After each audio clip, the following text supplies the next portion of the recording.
गांधीवादी विचारों में कुछ चीजें अभी बची हुई थी। ठीक,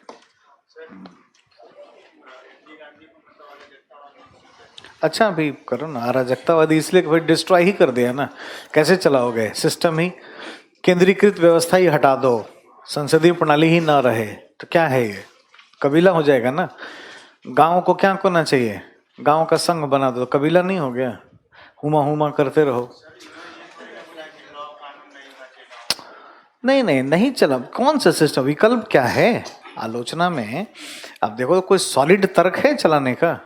ठीक है, पार्लियामेंट्री डेमोक्रेसी मत बनाओ भाई, राज्य सरकार हटा दो, केंद्र सरकार हटा दो, चला लोगे पंचायती राज। निहायत ही कम पढ़े लिखे लोग हैं वहां पे। अभी भी कुछ भी देख लो तो जिला नियोजन समिति सब लंदन स्कूल ऑफ इकोनॉमिक्स से पढ़ के आए हैं उसमें, कि कैसे काम होना चाहिए विकास का, कैसे नहीं होगा, चला पाओगे।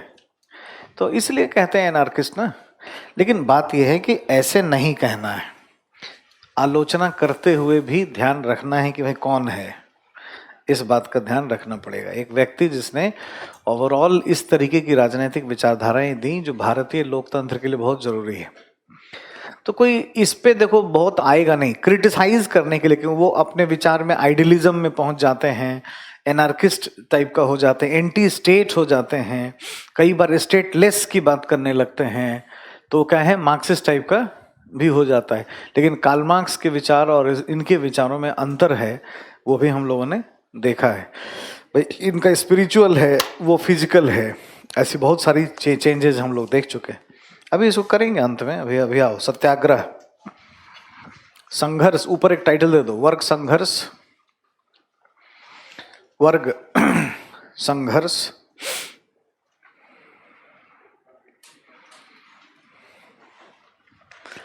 डैश सत्याग्रह। ठीक है, एक तो देखिए भाई स्पिरिचुअलिटी से सब चीजें डील होंगी। ह्यूमन नेचर क्या है, मैकियावेली का ह्यूमन नेचर नहीं लेना है। मनुष्य स्वार्थी है, ऐसा है वैसा है, ना सोच के क्या सोचना है, सत्य अहिंसा आस्ते अपरिग्रह और ब्रह्मचर्य, सहज स्वभाववादी है, प्रकृतिवादी विचारधारा है। ठीक है, लिखिए थोड़ा। गांधीवाद में मानवीय प्रकृति को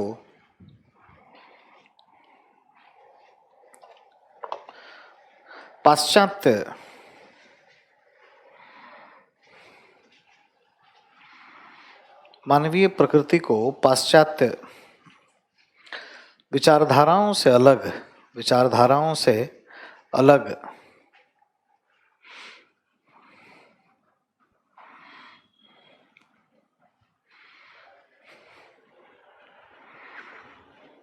सहज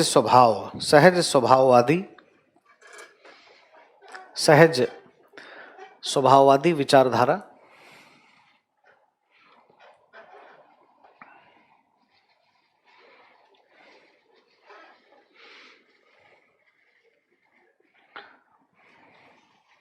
और प्रकृतिवादी नेचुरिस्टिक, प्रकृतिवादी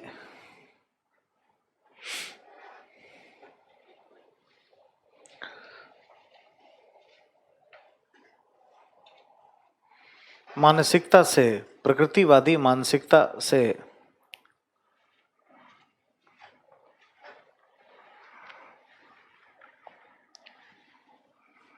जोड़कर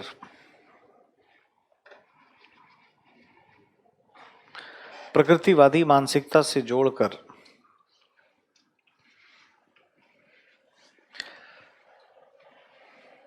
सत्य अहिंसा अस्तेय अपरिग्रह,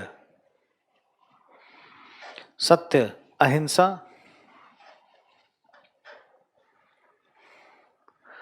अस्तेय और परिग्रह से जोड़कर देखा गया है।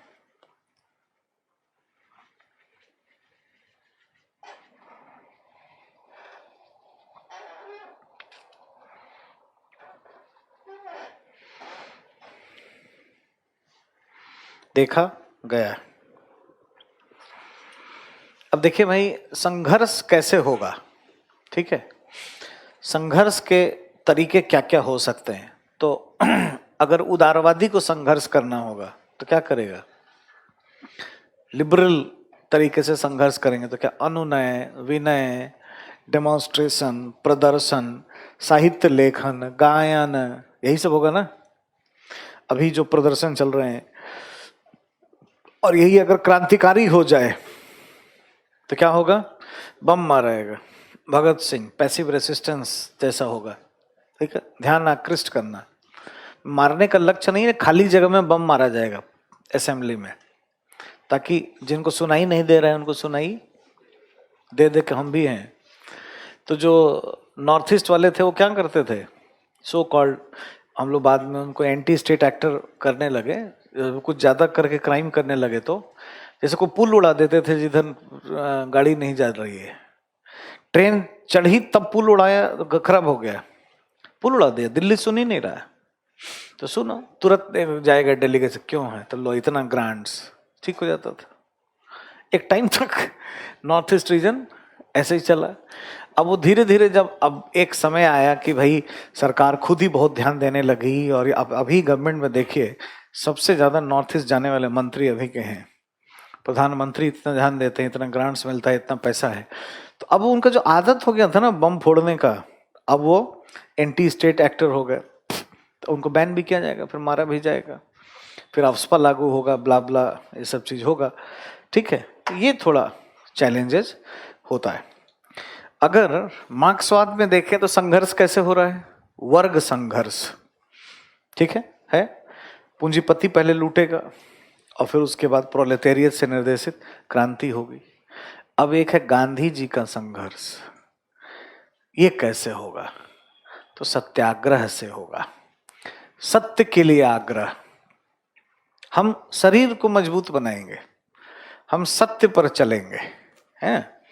हम आपसे विरोध रखते हुए भी, मतलब आपके विचार से विरोध रखते हुए भी आपसे विरोध नहीं रखेंगे। ये बड़ा आइडियल और एथिकल डायमेंशन से देखने को मिलता है। जैसे परिवार में आपका कोई बहन भाई ऐसा हो सकता दाल नहीं खाता है, आप बोलोगे आईएएस बनो, नहीं बनेगा, लेकिन फिर भगा देते हो घर से, साथ में रहते हो ना। लेकिन उसके लिए भी सत्याग्रह कर सकते। सत्याग्रह शत्रु से भी किया जा सकता है, मित्र से भी किया जा सकता है। ठीक है, एक बड़ा आइडियल लेवल पर जाके बात है। इसमें मतभेद है, मन भेद नहीं है। कोई बुराई है, कोई बुरा व्यक्ति है, व्यक्ति से अनुराग और बुराई से विराग रखते हुए हम सत्याग्रह कर सकते हैं। सत्याग्रह हम अपने आप से भी कर सकते हैं।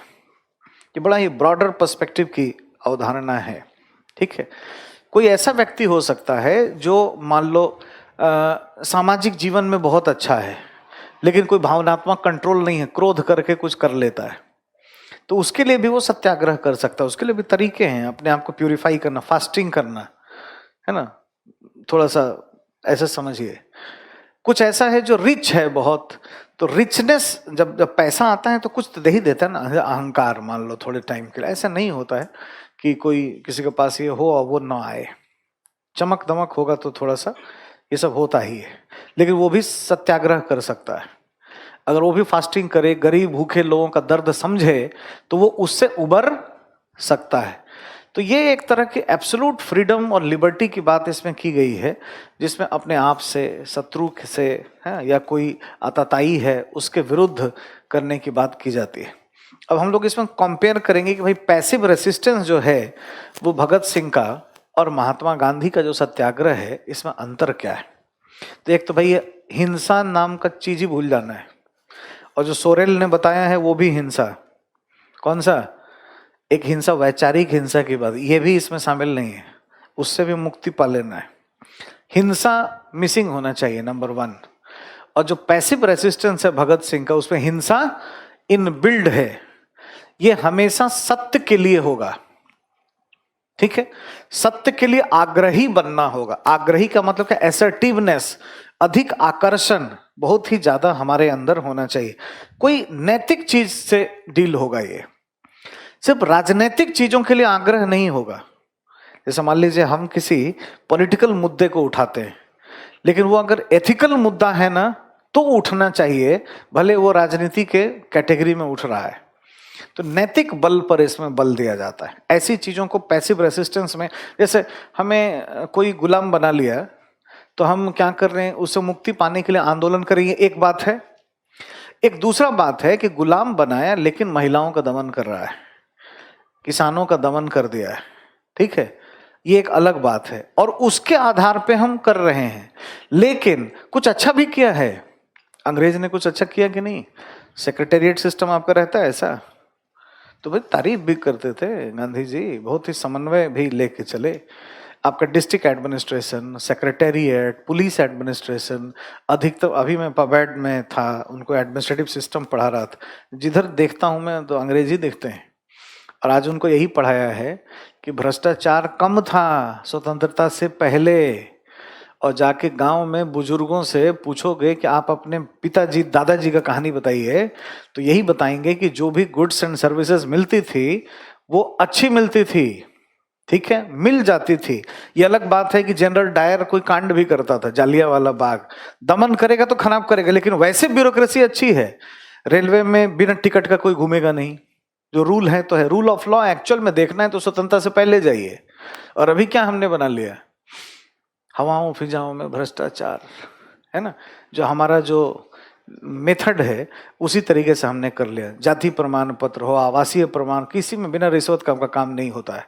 अंग्रेजी राज होता तो बहुत कुछ वैसे ही हो जाता। अब ये नहीं कि वो बहुत ही अच्छा राज था, लोकतांत्रिक तरीके से ठीक नहीं था, एंटी डेमोक्रेटिक था, लेकिन प्रो गवर्नेंस था, गवर्नेंस अच्छा था। आज गवर्नेंस खराब है, डेमोक्रेटिक नाम का है, ठीक है।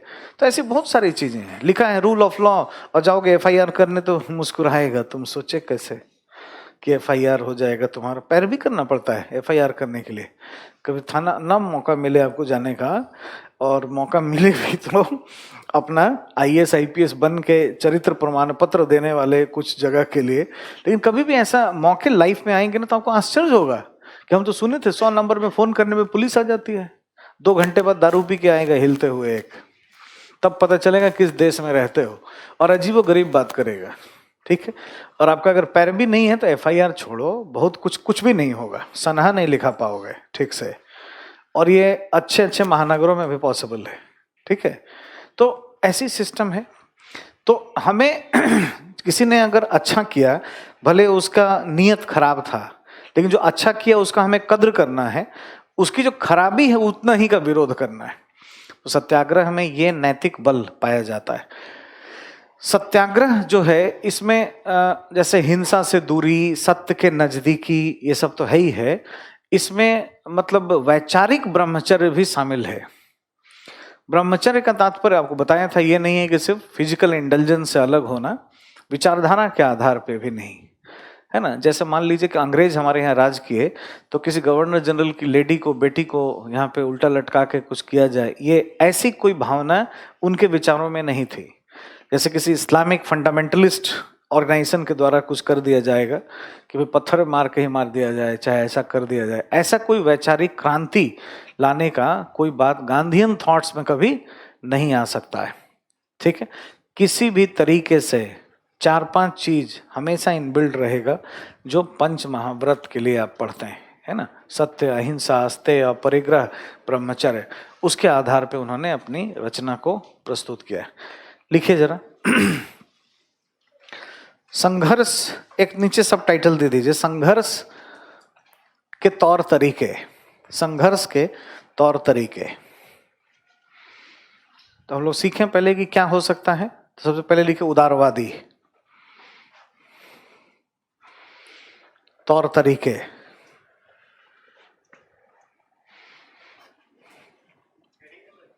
हाँ, उसके नीचे सब टाइटल एक डैश देकर, उदारवादी, लिबरल्स में कैसा होगा, डैश देकर। ज्ञापन, ज्ञापन कॉमा अनुनय विनय, ज्ञापन कॉमा अनुनय कॉमा विनय,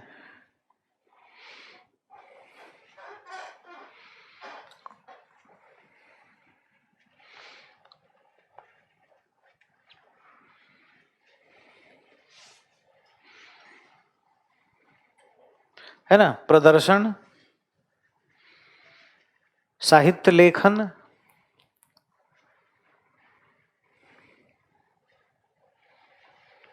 प्रचार प्रसार,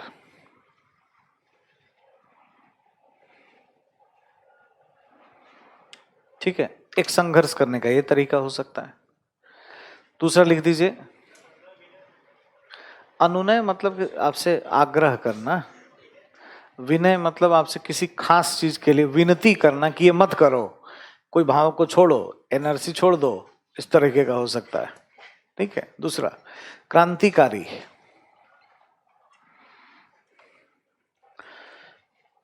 टैक्स देकर, बम बंदूक, बम बंदूक के आधार पर,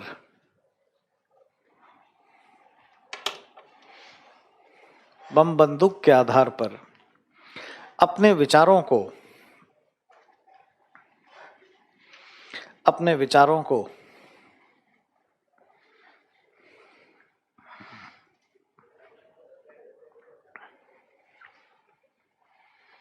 आरोपित करना,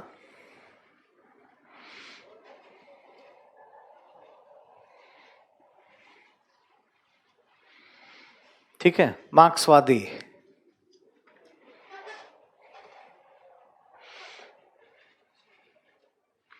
मार्क्सवादी है ना, डैश देकर, वर्ग संघर्ष, ब्रैकेट में लिख दीजिए बुर्जुआ डैश प्रोलेटेरियत, आप समझ रहे हैं, वर्ग संघर्ष,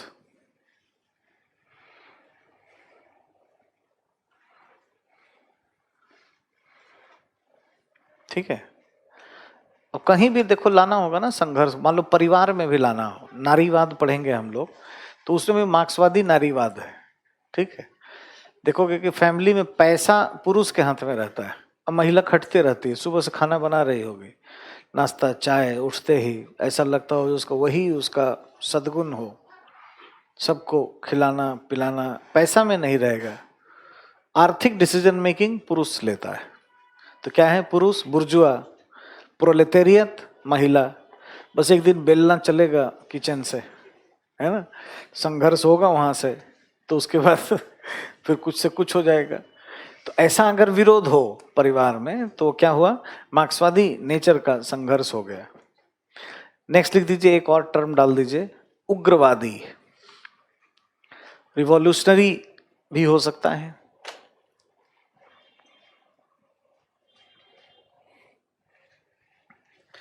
उग्रवादी थोड़ा उग्र हो जाए लिबरल से आगे तो कैसा होगा, राष्ट्रवादी हो जाएगा, जैसे देखे लिखे राष्ट्रवादी। स्वदेशी, बहिष्कार, स्वदेशी बहिष्कार इत्यादि। गांधी जी भी कभी कभी ये रूप लेते थे, उनका बड़ा चेंज होता रहता था, और बाद में लोग पूछते थे कि सर पहले तो आप ऐसा बोले थे, तो समझाते थे तुम समझ ही नहीं पाए, देखो इसलिए उनका कॉन्सेप्ट में एब्रेशन बहुत है है ना, अहिंसा अहिंसा करते करते करो या मरो तक आ गए। तो भाई विदेशी पत्रकार ने पूछा कि सर ऐसा क्यों, नहीं उस समय इंडिया ना मोबिलाइज नहीं हो पाता, वो उस समय का था, और हमारा जो अहिंसा है उसमें कायरता थोड़ी है, पैसिव स्पेक्टेटर हम थोड़ी हैं कि हमारे सामने कुछ होता रहे, हाँ किसी भाई के बहन के साथ कुछ खराब होता रहे देखता रहे, क्यों भाई अहिंसक रहना है, तो ये अहिंसा थोड़ी हुआ, ये क्या हुआ, कायरता। अब वो समय आ गया है भारत का, तो अब क्या होगा, डू और डाई। कंफ्यूज होकर चले जाते, तो कमाल का आदमी है भाई, बात तो कुछ है तो उनके देखिए कॉन्सेप्चुअल जाल में वो बड़े बड़े थ्योरिस्ट निकल के नहा धो के फिर समझ नहीं पाते थे ठीक से, इसीलिए कोई एक बहुत ही ऑर्गेनाइज्ड, बहुत ही संकुचित परिप्रेक्ष्य की विचारधारा उनकी नहीं है। अंतर हुआ ना, भगत सिंह वाला है पैसिव रेसिस्टेंस और गांधी जी वाला है सत्याग्रह। वो तो बात तो सही है, लेकिन फॉर द टाइमिंग है, वो एक खास स्पैन ऑफ टाइम में है, वहां पे एवरीवेयर हमेशा ऐसी बातें की जाएंगी। बहिष्कार करते करते हिंसा ना हो जाए, जहां पे भी थोड़ा हिंसा 1 चम्मच डाल दीजिएगा, वो जो भगत सिंह पहुंच गए, समझ गए। इसको हटाना है।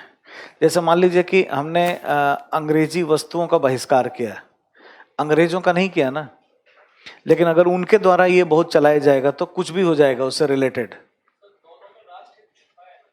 नहीं, राष्ट्रहित तो ऑब्वियस है। कौन सी राजनीतिक विचारधारा है जिसमें राष्ट्र का हित नहीं है? हम लोग जो भी पढ़ रहे हैं किस लिए पढ़ रहे हैं? प्रतिस्पर्धा करने के लिए, क्या? जनहित के लिए। जो स्टेट का लक्ष्य, राजनीति की परिभाषा ही क्या है? तो ऐसा नहीं कह सकते कि उदारवाद खराब है या समाजवाद खराब है। हम तो उसको देख रहे हैं कि उसकी मान्यता क्या है, वो किस तरह से बात कहता है, ये विचारधाराएं क्या कहती है। ठीक है, कंक्लूजन पे थोड़ी जाना है, इस तुलना करना है दोनों की, इनके हिसाब से ये, उनके हिसाब से वैसा। अब अभी लोग एनआरसी का विरोध कर रहे हैं, जब तक हाथ में झंडा है, हाथ में गाना है, तब तक वो कैसे हैं? अनुनय विनय वाले मॉडल में हैं। हाथ में पत्थर आ गया तो कैसे हो गए? अब वही मुश्किल है। अब वो करेंगे तो स्टेट का अप्रोच भी बदल जाएगा। पहले अप्रोच अलग है, आज अप्रोच अलग है, हो जाएगा। कोर्ट भी बोली है कि नहीं भाई, प्रदर्शन करने का अधिकार है, व्यक्ति कर सकते हैं, करेंगे। हाथ में जैसे ही पत्थर उठाओगे, कोर्ट ही क्या बोलेगा? उठा के फेंको पहले बाहर। पुलिस को ही ऑर्डर देगी, पहले लॉ एंड ऑर्डर ठीक करो, बाद में बात करना, चलो हटो, है ना? अप्रोच ही चेंज हो जाता है। तो हम ये नहीं कह सकते कि यही वाला अच्छा था, वही वाला अच्छा है। अलग अलग परिस्थितियों में है। अब जब सारा जान जाएंगे तो इंडिया के पर्सपेक्टिव में कौन सा वाला है? तो अभी ही जो देखे हैं, एटलीस्ट समाजवादी परिप्रेक्ष्य हमारे यहाँ फेल है। हमारा थोड़ा सा स्पिरिचुअल टाइप का है ना, तो गांधीयन थॉट्स इंडिया के लिए ज्यादा रेलेवेंट है रादर देन कि कोई भी उदारवादी या समाजवादी, जो कि फैमिली में भी नहीं रह पाओगे। नहीं तो विभिन्नता में एकता के लिए सबसे ज्यादा जरूरी है ना इसी तरह का चीज, कि देखो भाई, हमारा तुमसे विरोध तो है लेकिन यहीं तक, इससे ज्यादा नहीं। हिंदू मुस्लिम में ही इतना है, तो भी साथ में रहने में, ट्रैवल करने में, सब कहीं कोई दिक्कत नहीं है। जितने मंदिरों में पूजा हुआ होगा, सबका ढोल जो है बनाने वाला काम उधर से हुआ होगा। सारी गलियों में सेविंग करने का काम मुस्लिम भाइयों ने किया होगा। सारे पार्चून के दुकान से हिंदू के दुकान से खरीदा गया होगा। तबेले वालों से दूध खरीदे होंगे। तो ये सब इंडिया में ऐसा नहीं कि टॉलरेंस नहीं है, कहीं भी चले जाओ, हार्डकोर टेम्पल वाले एरिया में, हार्डकोर मस्जिद वाले एरिया में मिल जाएगा ऐसा। एक ही चीज में दिक्कत है, लोअर मिडिल क्लास या गांव में विवाह में थोड़ा तलवारें निकलने की संभावनाएं रहती हैं। वो भी इलीट क्लास में कुछ भी नहीं, पहला रैंक दूसरा रैंक कर लिया ना, कोई कुछ बोला? सलमान खान कर लेंगे, कोई कुछ बोलेगा? सलमान खान के घर में उनकी बहन हिंदू हैं, बाहर से उनके पिताजी सलीम अडॉप्ट करके एक लड़की को, देखने में कैसी हैं आप देख लीजिए। तो इधर गणेश जी का भी पूजा होता है, कोई बगल में नमाज पढ़ रहा हो। भारत ऐसा है ना, तो इसके लिए क्या चाहिए? कोई फिक्स आइडियालॉजी पे चलोगे तो मुश्किल होगा ना। यहां तक ठीक है, यहां से थोड़ा नहीं है, इस मामले में सही है, इस मामले में नहीं, सत्याग्रह ही चलेगा यहां। और इसी में हम शत्रु से भी, मित्र से भी उतना ही विरोध करके रह सकते हैं। नहीं तो फैमिली चलाना मुश्किल है। फैमिली में वैचारिक, आपका भाई अगर आपकी उम्र का हो जाए तो आप देखिए अपना बात कह के, अगर मान जाए तो बताना हमें आके। यूएस में ऐसा भाई लेकिन नहीं होगा, जो बोलोगे छत से कूद जाएगा। एक ही फिक्स आइडियोलॉजी ना, फिक्स तरीके, फिक्स बातें, फिक्स अप्रोच। नॉनवेज खाना है तो खाना है, उसमें से एक नहीं कि नहीं ये वाला खा सकते हैं, ये नहीं खा सकते, ये इससे अच्छा है, वो वैसा है। इतना ज्यादा नहीं है दूसरी जगह, तो दूसरी जगह से हम अपना कंपेयर नहीं कर सकते। देखो, वो उस जगह पे पहुंचेंगे डू और डाई, तो वो भी मतलब सत्याग्रह ही माना जाएगा। अगर एक शब्द में कहना है तो ये। अब उसकी आलोचना ये हो सकती है कि लगता तो है कि क्रांतिकारी के जैसा है, क्योंकि सत्याग्रह में भी कायरता छुपी हुई नहीं है, तो वो बीच बीच की स्थिति में ले सकते हैं। सत्याग्रह से बाहर नहीं जा सकते। एक भी गांधीयन रिवॉल्यूशन में टेक्निकली विचार कोई कुछ भी बनाए, समझ गए? नेक्स्ट। हाँ, अभी तो वो तो है, अभी वो तो है ही, चरम भी है, शुरुआत भी है। शुरुआत के लिए पहले हेल्थ अच्छा रखना है, फास्टिंग करना है, सत्य के प्रति अभ्यास करना है, और फिर स्ट्रगल करना है। किसके लिए? अपने लक्ष्य के लिए। और लक्ष्य ना मिले तो एक एक कदम पीछे आके रचनात्मक कार्य में लग जाना है। तो विपिन चंद्रा की किताब में जो रिवॉल्यूशन है वो क्या है? Struggle, ट्रूज struggle. एक ही बार फाइटर ही बने रहोगे फास्टिंग में तो भूखे ही मर जाओगे। तो पहले 2 घंटे से शुरू करो और 21 दिन के हड़ताल तक जाओ, समझ गए? लेकिन हमेशा हड़ताल ही किए रहोगे तो मर जाओगे, फिर तो दिक्कत हो जाएगा ना। कोई एक रास्ता ढूंढ के कि हाँ अब जो है लग रहा है कि ठीक है, और फिर हेल्थ ठीक करके रचनात्मक कार्य में लगो, फिर मोबिलाइज करो, देन वो करो। गांधीयन स्ट्रैटेजी बहुत है ना, यूनिक स्ट्रैटेजी है। हमेशा फाइटर ही नहीं बने रहना है, रुकना है। चरखा चलाना भी शामिल है इसमें, हेल्थ को ठीक रखना, हरिजन की सेवा इसमें शामिल है, रचनात्मक कार्य, संघर्ष, रचनात्मक कार्य, फिर संघर्ष, ऐसा होना चाहिए। ठीक है, इसी मॉडल पे विपिन चंद्रा ने किताब भी लिखा है, पूरा रिवॉल्यूशन ही उसी आधार पे लिखा हुआ है। ठीक है, जबकि सुमित सरकार अगर इतिहास का किताब लिखेंगे तो ऐसा नहीं लिखेंगे, मार्क्सवादी विचारधारा है। वो क्या होगा, वो माइक्रो के तरफ जाएंगे, वो डिडक्टिव अप्रोच से लिखा होगा। 2 अप्रोच होता है, इंडक्टिव और डिडक्टिव, किसी बात को कहने का। आगमनात्मक या इंडक्टिव क्या है कि हम छोटी छोटी बहुत सारी बातें करके एक सामान्यीकरण को निकाल देना।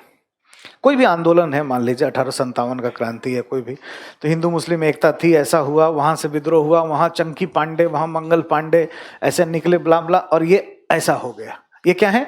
इंडक्टिव अप्रोच है, बहुत सारे तथ्य आंकड़े को लेकर एक बात कह देना। एक होता है डिडक्टिव, सामान्य से विशेष की ओर, और जैसे ही विशेष की ओर जाएंगे तो कार्ल मार्क्स आ जाता है। वो क्या है? ये हो गया सुपर स्ट्रक्चर, और एक हो जाएगा सब स्ट्रक्चर। यहां पे आ जाएगी इकोनॉमी, और इसी का रिफ्लेक्शन सभी जगह आ जाएगा। अब धर्म की बात करनी है, राज्य की बात करनी है, कोई आंदोलन की बात करनी है, XY किसी को बोलना है ना, इसी आधार पे। और ये कैसा है?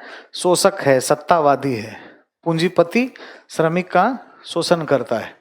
तो धर्म की आलोचना नहीं करेगा। जितना पंडित हैं, जितना जो भी मस्जिद और इस तरह की संस्थाएं जहाँ चढ़ावा चढ़ता हो, वो सब क्या है? धार्मिक ठेकेदार हो गए।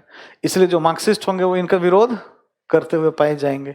ठीक, आंदोलन करना हो तो आर्थिक मोबिलाइजेशन कैसे हुआ और ये आंदोलन हो सकता था, उसी तरीके से बात कही जाएगी। नौकरशाही का शिकायत करना होगा तो भाई अमीर का सुनता है, गरीब का नहीं सुनता है, इसलिए उसकी आलोचना हो जाएगी। ठीक, सबकी अपनी पद्धति है। लिखिए,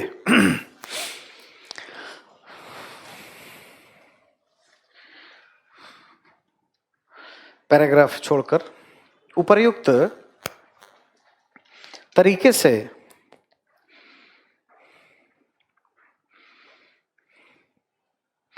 संघर्ष करने की कुछ पद्धति, संघर्ष करने की कुछ पद्धति होती है।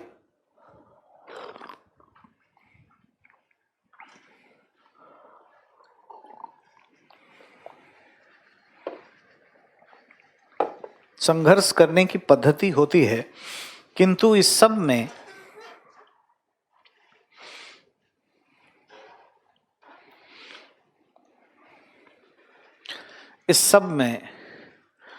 महात्मा गांधी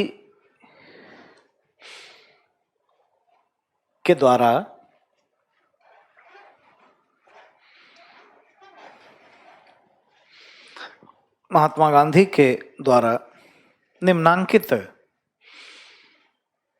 तरीके से सत्याग्रह,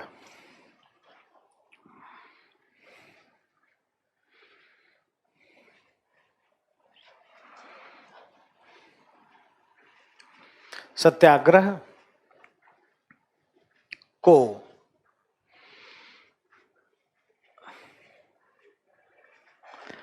संघर्ष और संघर्ष समाधान, संघर्ष और संघर्ष समाधान, संघर्ष समाधान दोनों का साधन माना है। ठीक है, मतलब कोई ऐसा चिंतक नहीं पैदा हुआ जिसने संघर्ष, अब कार्ल मार्क्स संघर्ष बता के चला गया, खत्म कैसे होगा ये नहीं, और जो बोला था यूटोपियन हो गया वो आया नहीं। मतलब प्रोलेटेरियत से निर्देशित एक क्रांति होगी जिसमें कोई बड़ा छोटा नहीं होगा, फिर सर्वहारा ये सब खत्म, स्टेटलेस क्लासलेस हो, कभी हुआ? कहीं दुनिया में ऐसा नहीं है। जो जो इस रास्ते पे चले कंफ्यूज होकर समाप्त हो गए। यूएसएसआर, चाइना, क्यूबा, कहीं कुछ नहीं। एक व्यक्ति ऐसा है जो संघर्ष और संघर्ष समाधान दोनों बताया, कहां तक लड़ना है, कब छोड़ देना है। ये मैच्योरिटी है, ये खूबी है, और इंडियन स्टाइल का है, नहीं तो इंडिया में नहीं चल पाएगा। इंडिया में क्या है कि इंडिया का ज्योग्राफी ऐसा नहीं है, इंडिया का सामाजिक स्पिरिट ऐसा, जैसे यहाँ पे कोई ऐसे ज्वालामुखी रहता जहाँ पे लोग बर्बाद हो जाते, तो हम थोड़े एक्सट्रीम टाइप के होते, बहुत फाइटर बनते, जरूरत ही नहीं पड़ता है। ठंडा ऐसा होता कि -45 डिग्री, सुअर गाय भैंस खाने का अपने आप ही हो जाता। ऐसा कुछ रोमानिया बुल्गारिया, आपके जैसे बच्चे सुबह में 7 बजे उठ करके सुअर का मीट, कच्चा फ्रोजन मीट हाथ में लेके चलते रहते -45 डिग्री में चबाते हुए। और जहाँ कॉलेज स्कूल नौकरी करने 7 बजे से शुरू होता है, 7 o'clock इन द मॉर्निंग, अपना ड्रेस व्रेस सब टांग के, कोट वोट जो बाहर पहनेंगे, और वहां जाके ब्रश करते हैं। वहां पे ब्रश रखा रहता है, ठीक है। कॉर्पोरेट्स में लोग जाके ब्रश करते हैं, काम करते हैं, और ऐसा है। मालदोआ बाहर निकल जाओगे तो एक्सपोजर ही मार देगा, नहीं तो 48 किलोमीटर तक अंदर जो है वो मोटा मोटा पाइप से गर्म पानी छोड़ करके, और क्या मिलता है? दारू। पियो, नहाओ, जो करना है करो, यही है दुनिया में, और कहीं कुछ कोई मानता ही नहीं कि खराब चीज है। उनकी जैसी हमारी कंडीशन नहीं है ना, तो हमारे में कोई एक्सट्रीम थॉट कभी आया ही नहीं। ठंडा हुआ तो धूप, तुरंत मकर संक्रांति, है ना, तुरंत बैलेंस्ड रहता है ना। तो एक उससे होता है, ज्योग्राफी कैसा है, सोशल सेटअप कैसा है, अर्थव्यवस्था कैसी है। अर्थव्यवस्था का इतना आलोचना है ना, वो माइनस में चला जाए, पहले भी गया है। एक ही एग्रीकल्चर से सब ठीक हो जाएगा, ठीक है। अभी देखो इतना क्लाइमेटिक चेंज और इतना ये हो, बहुत ठंड पड़ी, अब सब बैलेंस्ड हो जाएगा। अभी क्लाइमेट जो है अपने आप जो है, नॉर्थ ईस्ट रीजन में इतनी बायोडाइवर्सिटी है, वो सब मैनेज कर देते हैं। कभी कभी ITCZ का बिगड़ना, वो भी अपने आप में ऑटोमेटिक ऑटो तो हमारे जोन में ठीक हो जाता है, ठीक है। अल-नीना ला-नीना का इम्पैक्ट हमारे यहाँ आते आते हल्का हल्का हो जाता है, बहुत सारा चीज सब हल्का हल्का हो जाता है। तो इसीलिए समभाव में रहना, संघर्ष भी और संघर्ष समाधान भी, ये दोनों ही पक्ष इसमें शामिल है। नीचे लेफ्ट साइड में लिखिए, होगा बात होगा बागे, चलो लेफ्ट साइड में लिखो। एग्रीकल्चर का मतलब सिर्फ यहाँ खेती थोड़ी होता है। एग्रीकल्चर का क्या क्या मतलब है? पशुपालन, मधुमक्खी पालन, और भारत है नॉन फार्म सेक्टर, बंदर पालन, घोड़े पालन, उसका भी तो कॉमर्शियल बेनिफिट है। कितने डुगडुगडी के बंदर का नाच दिखा के जिंदगी जीता है। और डेजर्ट सफारी करता है, उधर डेजर्ट में जाओगे तो कैमल चाहिए, कैमल भी तो पालन होगा। और इसी में सेकेंडरी सेक्टर, टर्शियरी सेक्टर है। अब इसी में क्या है, फूड प्रोसेसिंग इंडस्ट्रीज है, एक दो चीज है, हर्बल प्रोडक्ट है, करकुमिन, हल्दी, एक ही सेगमेंट ठीक कर दोगे ना, बहुत हो जाएगा। इंडिया को थोड़ा ब्रॉडर पर्सपेक्टिव में देखना है ना। नहीं, और लोगों से ही, क्योंकि इससे जरूरतें जुड़ी हुई है ना, वैल्यू एडिशन होगा ना इससे। जैसे मान लो हम अगर करकुमिन हल्दी एक्सपोर्ट कर लेते हैं, अच्छा खासा, अच्छी खासी पैसे आ जाएगी, बहुत सारी कंपनीज हमारे यहाँ इन्वेस्टमेंट करने आ जाएगी, हल्दी में आ रही है, ठीक है। कॉर्पोरेट टैक्स भी तो कम किए हैं, हमारे लोग ही जो भागे थे वही आके कर रहे हैं। और एग्रीकल्चर इंडस्ट्रीज में बहुत ज्यादा इन्वॉल्व होंगे वो। आजकल क्या बायोडाइवर्सिटी, हर्बल प्रोडक्ट और ऐसी चीजों में दुनिया भर की कंपनी इन्वेस्टमेंट कर रही है, तो बहुत बड़ा सेक्टर है। नेक्स्ट लेफ्ट साइड में लिखे, सत्याग्रह के तरीके। ऊपर तो संघर्ष के तरीके देखे हमने, अब गांधीयन थॉट्स में सत्याग्रह के तरीके में क्या क्या आएगा।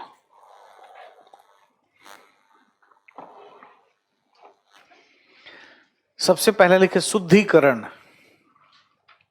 शुद्धिकरण डैश देकर, शपथ लेना, कॉमा प्रार्थना, प्रार्थना पर बल देना, भजन कीर्तन करवाते थे वो, प्रार्थना पर बल देना, कॉमा उपवास, फास्टिंग, फास्टिंग करने से क्या होता है, संकल्प शक्ति बढ़ती है, देवता मिले ना मिले आपका विल पावर बढ़ता है। जैसे आपने सोचा 2 घंटे फास्ट करेंगे, आपने कर लिया, तो आप लक्ष्य तक पहुंच गए, कॉन्फिडेंस बढ़ा, और आगे बढ़ेगा और आगे बढ़ेगा। ऐसे ही करते करते 21 दिन तक अंग्रेज तैयारी में कि मरेंगे और जी जाते थे, संकल्प शक्ति इतना बढ़ाए रखते थे। तो क्या है कि इंटरनली प्यूरिफाई किए रहते थे, ऐसा कि उनको आत्मा की शक्ति प्राप्त हो जाते थे। इसी में आगे आत्मीय बल, आत्मीय बल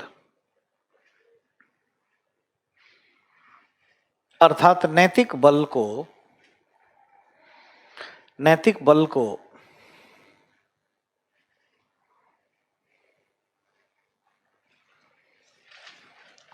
लगातार अभ्यास के माध्यम से बढ़ाना, लगातार अभ्यास के माध्यम से बढ़ाना।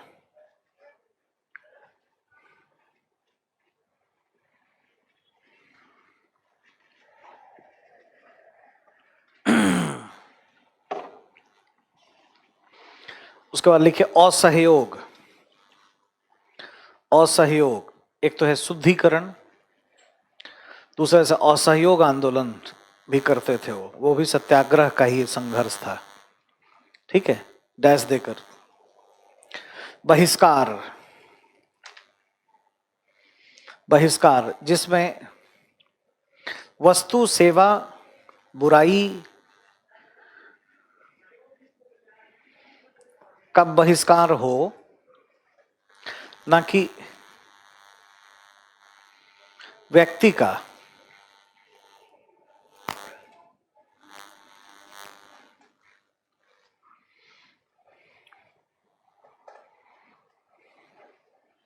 ठीक है, हड़ताल, हड़ताल स्ट्राइक, हड़ताल ब्रैकेट में लिख दीजिए नैतिक लक्ष्य हेतु, नैतिक लक्ष्य हेतु, पैसा बढ़ाने के लिए हड़ताल नहीं। यूजुअली जो मतलब सोशल वेलफेयर में हम लोग देखते हैं, strike is a threat from employ to employer. 100 रुपए सैलरी है, 150 करने के लिए हड़ताल, ये नहीं है, है ना। कोई मजदूर मर गया, उसका हाथ पैर कट गया और एम्प्लॉयर ने कुछ नहीं किया, तब अगर है कि ये तो गलत है, ये है ना। हम अनुनय विनय से कोशिश करेंगे बढ़ाइए, आपको करना चाहिए, लेकिन अगर ऐसा करते हैं तो फिर हड़ताल होगा। ये डिफरेंस है स्ट्राइक में।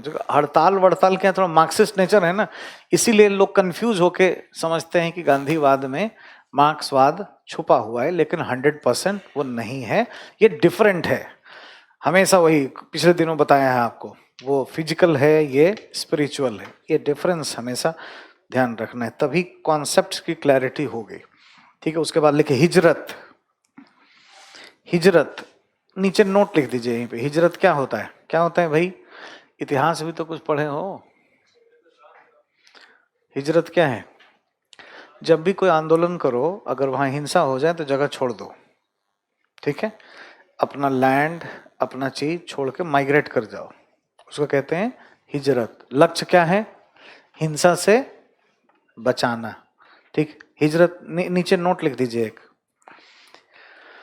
हिजरत एक संघर्ष का साधन है,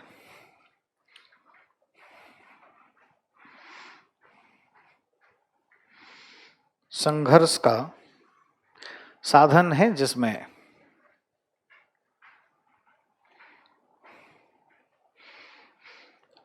आंदोलन के हिंसात्मक होने पर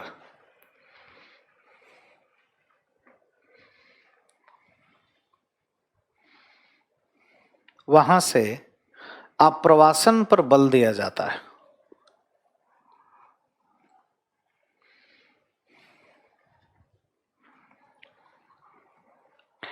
आप्रवासन पर बल दिया जाता है।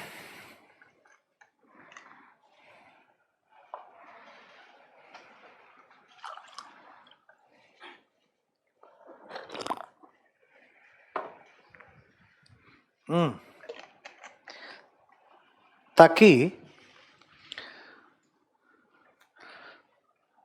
आंदोलन को हिंसात्मक होने से बचाया जा सके, हिंसात्मक होने से बचाया जा सके।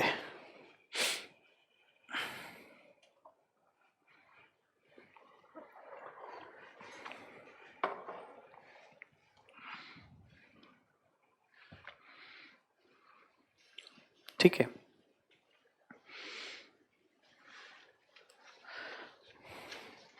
उसके बाद लिखिए सविनय अवज्ञा। नोट को बॉक्स में बंद कर दीजिए।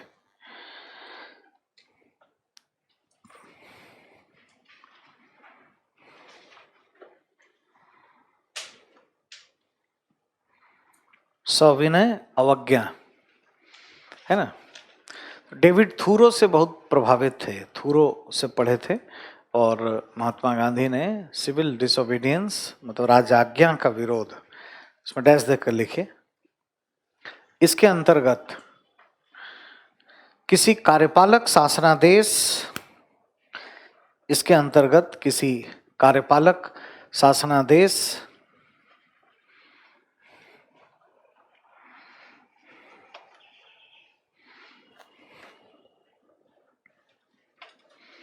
एक कोकोनट,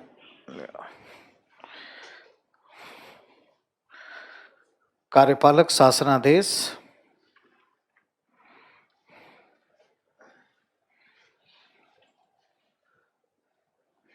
ऑब्लिक प्राधिकारी के आदेश का विरोध, कर न देना, टैक्स न देना,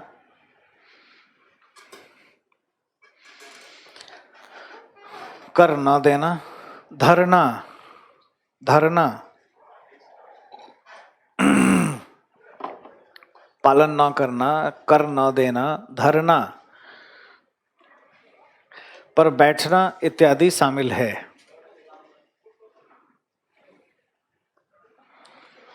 ठीक है, थोड़ा हठ करना, मतलब इसीलिए कई बार लोग आलोचना करते हैं, हठी भी थे, है ना।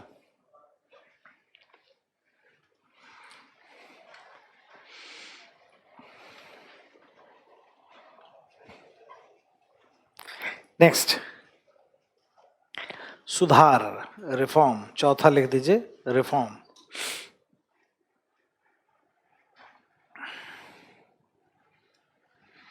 सत्याग्रह में सुधार भी छुपा हुआ है, तो शुद्धिकरण, असहयोग, सविनय अवज्ञा और रिफॉर्म।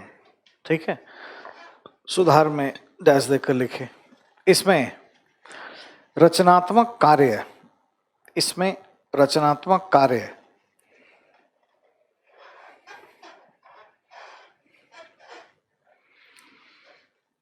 इसमें रचनात्मक कार्य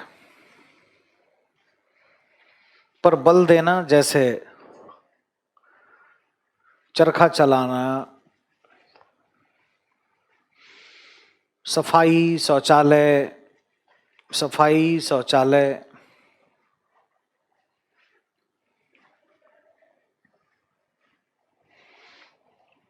हरिजन सेवा, हरिजन सेवा, समाज सुधार,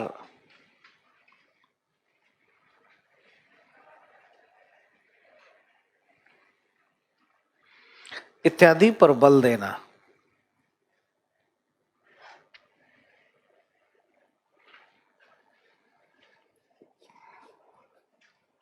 ठीक है,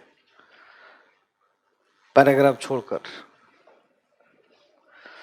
उपर्युक्त तरीके से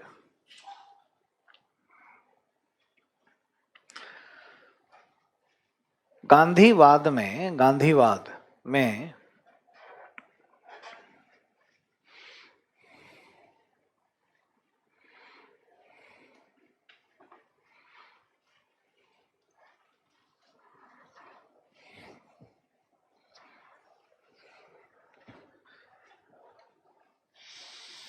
सत्याग्रह के विभिन्न तौर तरीकों को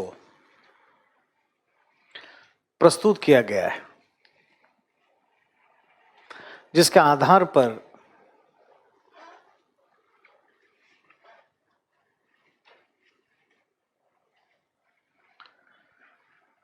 सत्याग्रही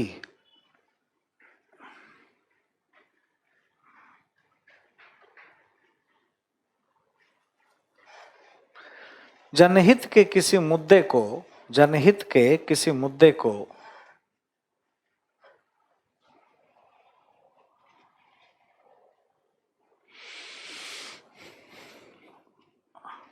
उठा सकता है, जनहित के किसी मुद्दे को उठा सकता है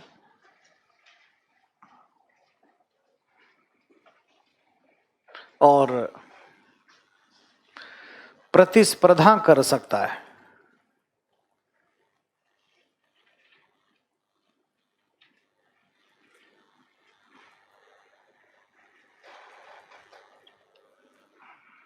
ठीक है, अब नीचे एक लिखिए लेफ्ट साइड में, सत्याग्रह की प्रकृति, नेचर क्या क्या है इसका।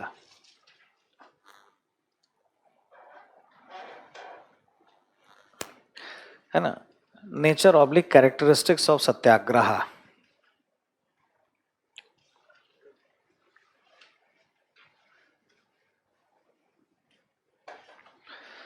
पॉइंट्स में लिखिए तो पहला, इसमें सत्य के प्रति,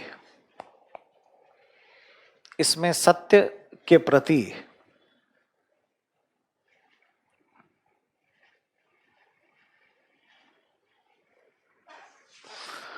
स्थापना पर बल दिया गया है और यह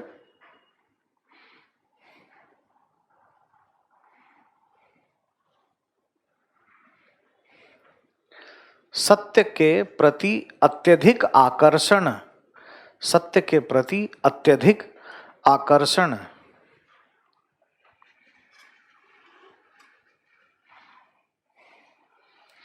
से ही संभव है।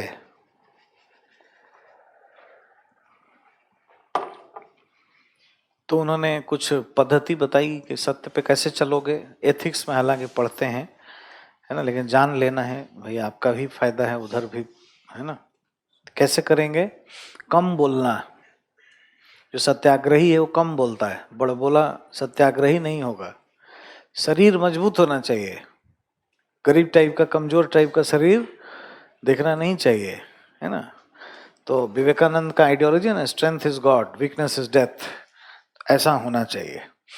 अपने पत्ते पहले ना खोलना, पहले चुप रहिए, नेगोशिएशन में बैठिए तो कहीं भी जाते थे तो चुप ही रह के आ जाते थे, ठीक है। पहले पत्ता खोलेंगे तो आपका एनर्जी डिस्ट्रॉय हो जाएगा, लोग आपकी स्ट्रेटजी जान जाएंगे, युद्ध की नीति भी नहीं है ये।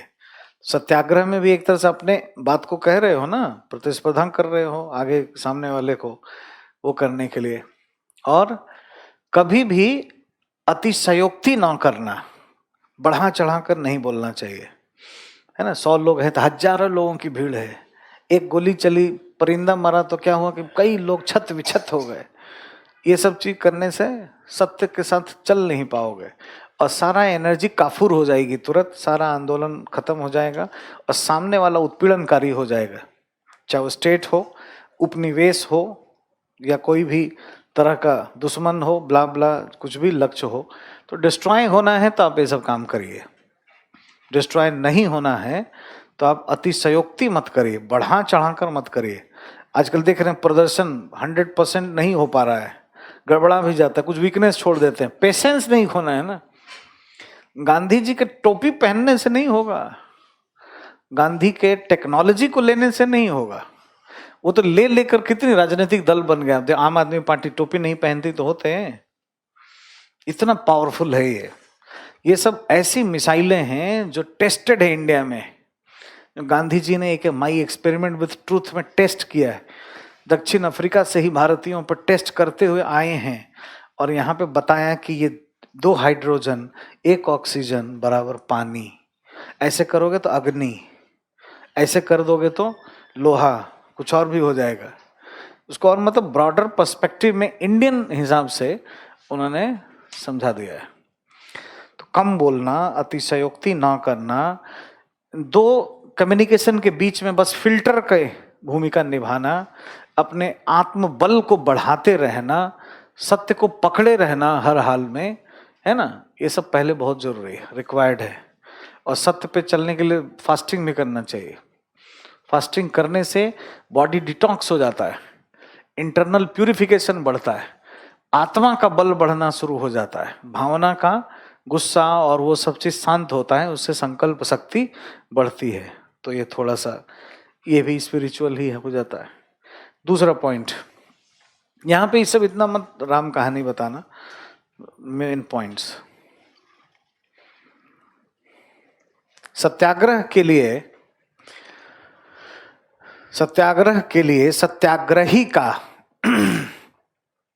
मतलब जो करेगा, the one who involve in satyagraha is called सत्याग्रही।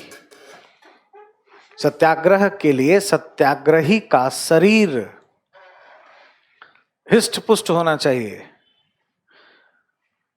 लेकिन हिंसक भावना से परे होना चाहिए। शरीर मजबूत होना चाहिए, लेकिन हिंसक भावना से परे होना चाहिए।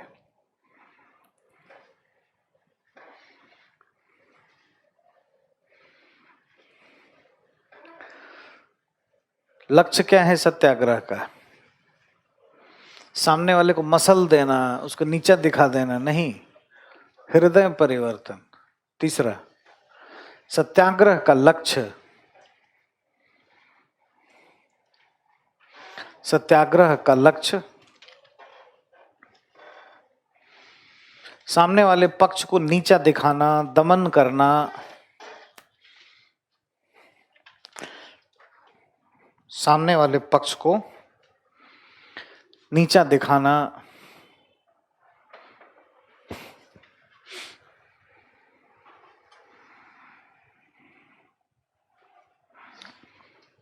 सामने वाले पक्ष को नीचा दिखाना, दमन करना, किसी विशिष्ट कार्य के लिए मजबूर करना ना होकर हृदय परिवर्तन करना। हृदय,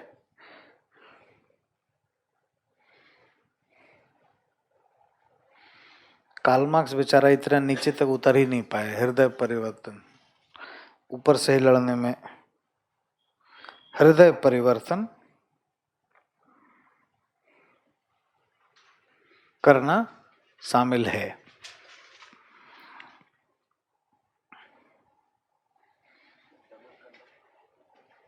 दमन मतलब कि मार पीट दिए, उत्पीड़न कर दिए, भगा दिए, है ना, ये है। हृदय परिवर्तन कर दो। अब हम लोग भी कहाँ भगाए, अपने भागा ना। अरे भाई, फ्रीडम ऑफ इंडिपेंडेंस एक्ट है, कानून बना के ही हमें दे गया। हाँ, सत्याग्रह का लक्ष्य ये है कि सामने वाले पक्ष, मान लो अंग्रेज से लड़ रहे हो, तो उसका हृदय परिवर्तन कर दो, है ना, ताकि वो क्या करे, आपके यहाँ अत्याचार बंद कर दे, आपके यहाँ गैर अवैध तरीके से शासन कर रहा है तो छोड़ दे, है ना। एक तरीका है कि यहीं के छोटे छोटे पीस बना के इंडियन ओशन में डाल दो, तो वो उस तरह का नहीं है। इसलिए देखिए ना, इंडियन सोसाइटी कभी भी विभत्स सोसाइटी नहीं बन पाती है, ठीक है। जबकि हमारे अगल बगल के भाइयों में ये नहीं आ पाया। गांधी नहीं थे ना, तो प्रश्न आता है ना, इतिहास में आएगा, लिखोगे तो कोई इसी समझ पे। यदि गांधी नहीं होते तो क्या होता, तो इंडिपेंडेंस मिलता। अंग्रेज थक गए थे, रुको, कोई और ये सब नहीं है। ऐसा चीज हो गया था ना सेकेंड वर्ल्ड वॉर के बाद, कि ब्रिटेन खुद ही थक गया था कि भाई हमारा सूर्य डुबाओ, अब हमें ज्यादा नहीं देखना है। जैसे मनुष्य जब बहुत सफल हो जाता है तो दौड़ते दौड़ते थक जाता है, ये फीलिंग किसको होता होगा। अब जैसे मान लो माइक्रोसॉफ्ट का चेयरमैन इंजेक्शन ले लेके भी अब स्किन गिर रहा है, बुटॉक्स डालने से भी कुछ हो नहीं रहा है, तो अब धरती का ज्ञान होगा कि कितना। तो चलो 1 रुपया नहीं चाहिए जी, हमें हटाओ, सैलरी ही दे दो, सारा कंपनी ले जाओ हमारा। इसलिए काम कर रहे हैं, जिंदा रहने के लिए काम करना है, नहीं तो मर जाएगा, ठीक है। तो भाई उसका स्टेटमेंट ऐसा आता है कि अगर आप खुश रहना चाहते हैं तो कुछ खाना खा लीजिए थोड़ी देर के लिए, जो आपको अच्छा लगे, और थोड़ा खुश रहना चाहते हैं कुछ दिनों के प्रेम कर लीजिए, विवाह कर लीजिए। ऐसे ही से बहुत सारा बात बताया है। जिंदगी भर खुश रहना चाहते हैं, काम से प्रेम कर लीजिए और कोई ना कोई काम में जुट जाइए, बाकी सब माया है। वहाँ थोड़ा लेट से समझते हैं लोग, हमारे यहाँ अप्रोच थोड़ा पहले है ये सब का। ठीक है, तो ऐसी चीजें जब होने लगती हैं तो ब्रिटेन को भी ऐसा लगा कि कितना लड़ोगे, कितना युद्ध करोगे। तो सेकेंड वर्ल्ड वॉर के बाद ब्रिटेन 70% से ज्यादा वॉरशिप अपना दे दिया दूसरे को, ले जाओ तुम, ले जाओ तुम, ले जाओ एयरक्राफ्ट, पानी वाला जहाज ले जाओ, है ना। 70% लोगों को, जो सैनिक लोग थे, उनको बोला कि फायर, अब नौकरी नहीं है तुम्हारा। क्यों? हमें सेना नहीं चाहिए, कुछ और काम खोजो, कुछ और देखो। माइंडसेट ऐसा चेंज हुआ। और बाकी हमारे यहाँ अब जो भी देश में आंदोलन चल रहे होंगे, जहां जहां उनकी कॉलोनी थी, वहां पे नेता का कमी था। अरे सुभाष चंद्र बोस कुछ कर ही रहे हैं, भगत सिंह कुछ कर ही रहे हैं, बाकी लोग कर ही रहा है, लेकिन सामने वाला का मूड ऑफ हो गया है कि छोड़ो, अब हम अब छोड़ देंगे। ठीक है, तो आजादी तो हमें मिल जाती, हमें ये अप्रोच लेना होगा कि अगर गांधी नहीं भी होते तो भी आजादी मिलती, लेकिन गांधी मिले तो क्या मिली? लोकतंत्र। और बिनानी सीमेंट के जैसे मिली, सदियों के लिए, है ना। गांधी जी ने वो सिखाया कि कैसे किसी जन आंदोलन को खड़ा करते हैं। अन्ना हजारे निकल गए ना लेके, लोकपाल तुरंत देखे विकेट ले लिए सरकार का, कितने राज्य सरकारों का विकेट ले चुके, महाराष्ट्र में 3 बार। तो मोबिलाइज कैसे करते हैं, इंडिया को एक साथ खड़ा कैसे करते हैं, कौन सा काम करें जिससे गरीब अमीर, है ना, इस जाति का उस जाति का, जिसका पैर नहीं है वो भी खाट से उठ के खड़ा हो जाए। वो उसके लिए यही सब फास्टिंग, हिजरत, असहयोग, नैतिक बल, है ना, गांधी टोपी, भजन कीर्तन, मनन मंथन, ये सब चाहिए। टेक्नोलॉजी, इनका हथियार ये है, ये दे गए, ये बगल वाले में नहीं मिला, इसलिए उनके यहाँ दिक्कत है। कभी कोई सेनाध्यक्ष निकलता है और प्रधानमंत्री को अरेस्ट कर लेता है। हमारे यहाँ करके दिखाओ, सारे लोग निकल जाएंगे बाहर। यही सब टेक्नोलॉजी लेके जो पढ़ रहे हो, हिजरत, असहयोग, सविनय अवज्ञा, अनुनय विनय, है ना, प्रचार प्रसार, लेखन गायन, और फिर क्या है, अपने आप जो है सेनाध्यक्ष वापस चला जाएगा घर में। ये दिया, लोकतंत्र को पक्का बनाया। कहाँ आया था प्रश्न? इतिहास में। इतिहास वाला नहीं लिख पाएगा, समझ गए? ये आप ही लोग कर पाओगे अच्छे से। या जो एथिक्स का भी इसको थोड़ा सा उधर से है, तो ऐसे बहुत सारे क्वेश्चंस हैं जो ये आएगा। अब ये देखने का नजरिया उनको बनाना है। तो यही सब क्या है, आप ऐसे युग में एग्जाम दे रहे हैं जब क्या इंटरडिसिप्लिनरी अप्रोच आपको चाहिए, अंतः अनुशासनात्मक समझ आपके पास हो, तभी आप कर पाएंगे। नेक्स्ट लिखिए, सत्याग्रह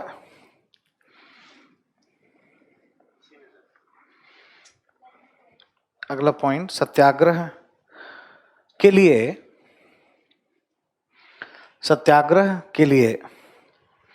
यह आवश्यक है कि सभी के प्रति प्रेम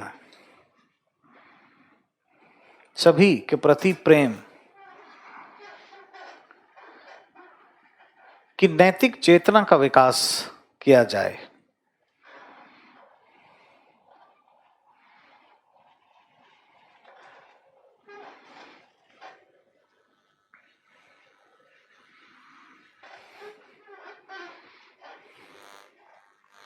नेक्स्ट, सत्याग्रह में किसी भी प्रकार की हिंसा का कोई स्थान नहीं है।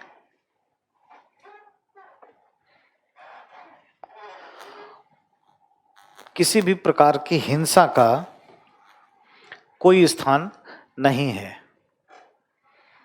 हम लोग पढ़ चुके हैं हिंसा, तो हिंसा वैचारिक भी होती है, जैसा एम्प्लॉयर एम्प्लॉय, सोरेल के यहाँ देखे थे।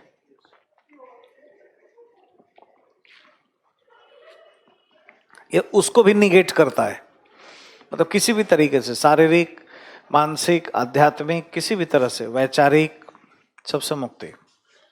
नेक्स्ट, सत्याग्रह के लिए परोपकार, है ना, बेनिवोलेशन, परोपकार की भावना का होना अत्यावश्यक है।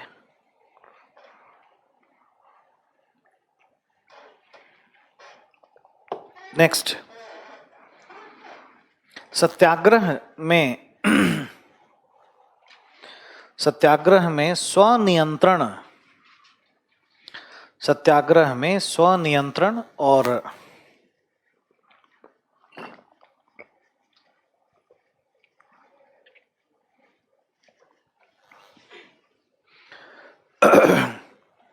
स्वनियंत्रण और स्वनिर्देशन, self controlled and self direction,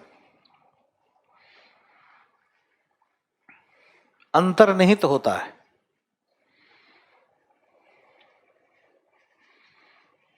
अर्थात सत्याग्रही स्वयं ही नेता होता है।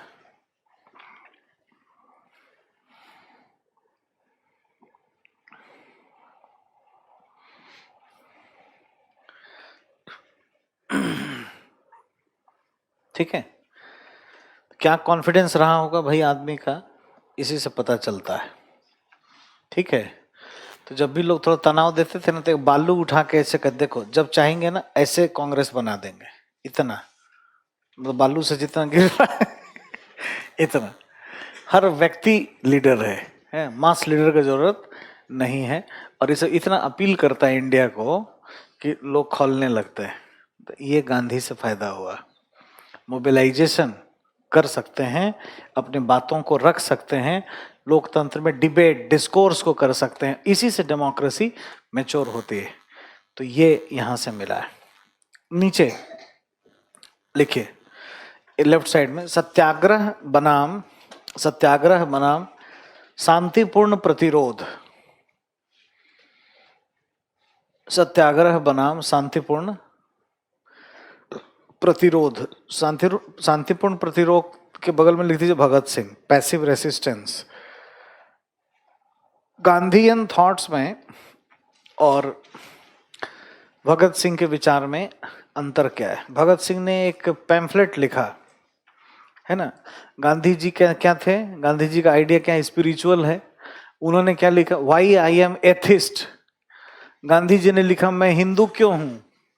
उन्होंने क्या लिखा, मैं अनीश्वरवादी क्यों हूं, है ना, वाई आई एम एथिस्ट। तो दो पोल है एक तरह से। ठीक है, ये जितने ताने बाने बुले हैं ये इसमें स्पिरिचुअलिज्म है, उधर कोई स्पिरिचुअलिज्म नहीं है। पॉइंट्स में डालिए। सत्याग्रह में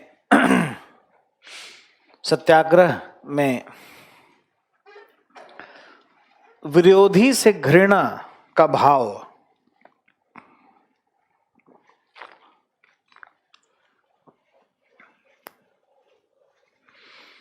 अंतर्निहित नहीं होता है,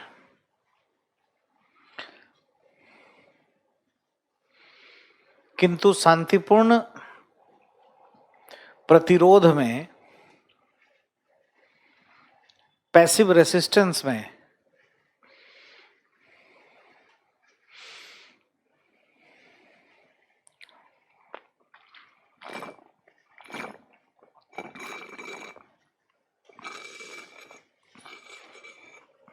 ऐसा देखने को मिलता है।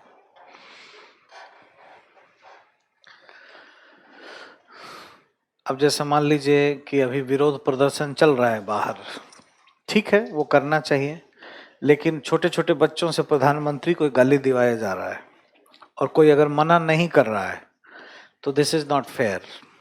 और ये कहीं से भी सत्याग्रह नहीं है, हेट्रेड बढ़ाने का, हेट स्पीच बढ़ाने का। तो प्रधानमंत्री एक पार्टी का थोड़ी है, और वो भी इतने बड़े देश का, इतना बड़ा इलेक्शन हो के ये सब हुआ है, उसको भी इतने खुलेआम। ठीक है वैचारिक जो है अभिव्यक्ति की आज़ादी भी होनी चाहिए, लेकिन इस मामले पे हाँ निगेटिव जाता है, कोर्ट में भी आपका जो डिफेंस है वो गिरेगा और सामने वाला पक्ष यही सब दिखाकर आपके अच्छे चीजों को भी सामने नहीं आने देगा। तो ये सही नहीं है ना। दूसरा, सत्याग्रह में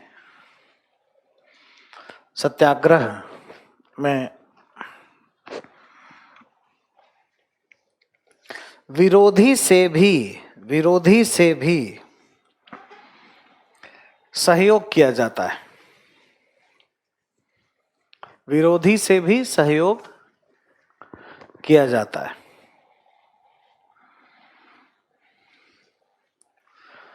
किंतु पैसिव रेसिस्टेंस में, पैसिव रेसिस्टेंस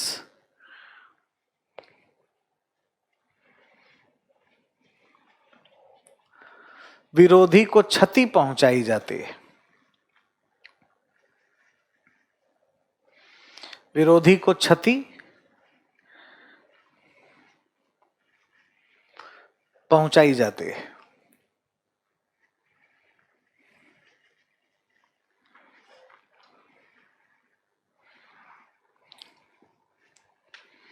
तीसरा,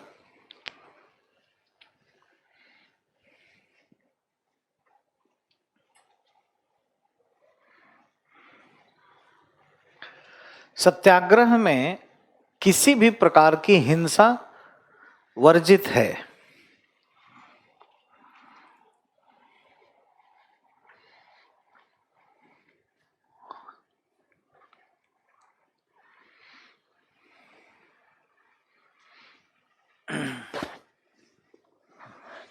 जबकि पैसिव रेसिस्टेंस में हिंसा अंतर्निहित होती है। पैसिव रेसिस्टेंस शांतिपूर्ण प्रतिरोध में हिंसा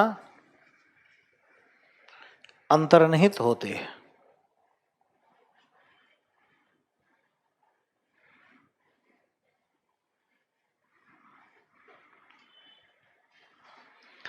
नेक्स्ट, सत्याग्रह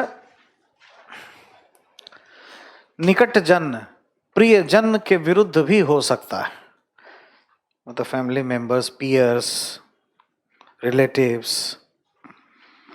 सत्याग्रह प्रियजन, निकट जन के प्रति भी हो सकता है,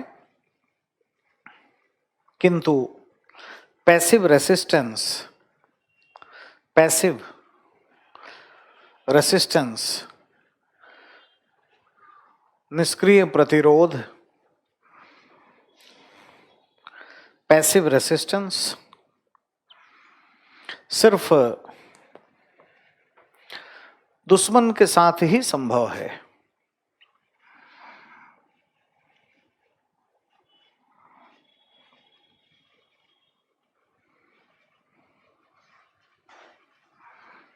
नेक्स्ट, सत्याग्रह स्वयं में सुधार के लिए भी संभव है। सत्याग्रह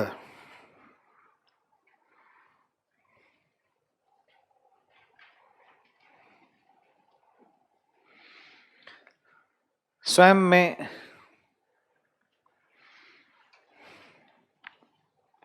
सुधार के लिए भी संभव है, जबकि पैसिव रेसिस्टेंस का इससे कोई लेना देना नहीं है, लेना देना नहीं होता है।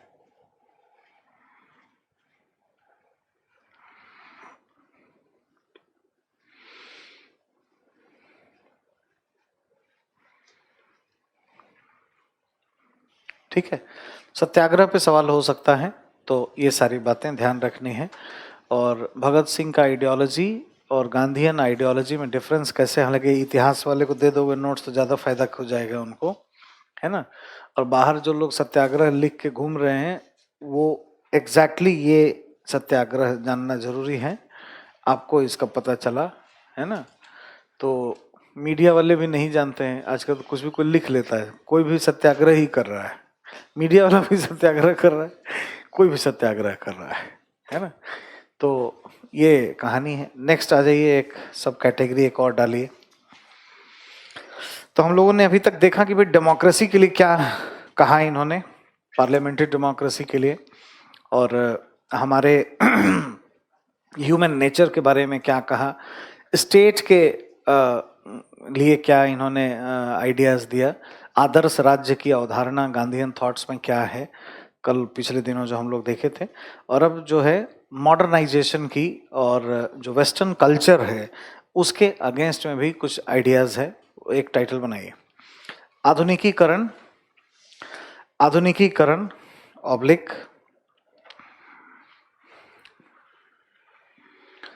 पाश्चात्य सभ्यता।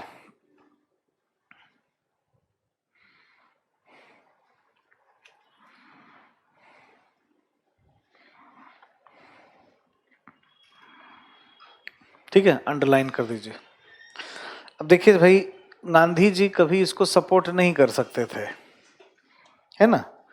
जैसे ही इन्होंने, जैसे आप हाइपोथेसिस ही चेंज कर देंगे, स्पिरिचुअल जैसे ही हाइपोथेसिस है, वेस्टर्न कल्चर फ्लॉप हो जाएगा अपने आप, मॉडर्नाइजेशन के अगेंस्ट में जाएंगे। सबसे मूल कारण क्या है? गांधी जी ने, है ना, औद्योगिकरण का विरोध किया, इंडस्ट्रियलाइजेशन का विरोध किया, नगरीकरण अर्बनाइजेशन का विरोध किया। क्यों? जैसे ही आप बड़े बड़े इंडस्ट्रीज, फैक्ट्रीज और अर्बन सेंटर्स को बड़े करेंगे तो आपका गांव टूट जाएगा। और गांव में क्या है? एक दूसरे से जुड़ाव है, लिंकेजेस है, वो लिंकेजेस टूटना नहीं चाहिए। ये लिंकेजेस इंडिया में टूटा तो गरीबी के दलदल में जाओगे, बेरोजगारी के दलदल में जाओगे, गांधीयन थॉट्स पे चले नहीं और पहुंच गए। ठीक है, और यहीं पर नेहरूवादी मॉडल विकास का और गांधीयन मॉडल का डिफरेंस नजर आता है। नेहरू जी ने क्या किया? सुने नहीं। टेम्पल्स ऑफ मॉडर्न इंडिया, आधुनिक भारत के बहुत सारे पीएसयूज बना डाले। आपके सिलेबस में नहीं है, लोक प्रशासन वाले ये सब पढ़ते हैं, उनको पढ़ाया है। बहुत सारी सरकारी कंपनी, कॉरपोरेशंस, ये वो दूध दही से ले करके हर चीज के लिए कंपनी सरकार का बना दिया। ठीक है, तो लोहा कोयला ये सब तो ठीक था, छोटा से लेके बड़ा तक सब, और rural urban migration, urban centres को मजबूत करना, तमाम चीजें ऐसी हो गई। तो क्या हुआ? लिंकेजेस टूट गए। ठीक है, अब आपको अगर बड़ी कंपनी बनाएंगे, कलकत्ता केमिकल लिमिटेड, तो गांव में जो टूथपेस्ट या दातून से ब्रश करने का जो अप्रोच होगा, उसको छील के करके कोई बेचता होगा, उसका गया काम खत्म।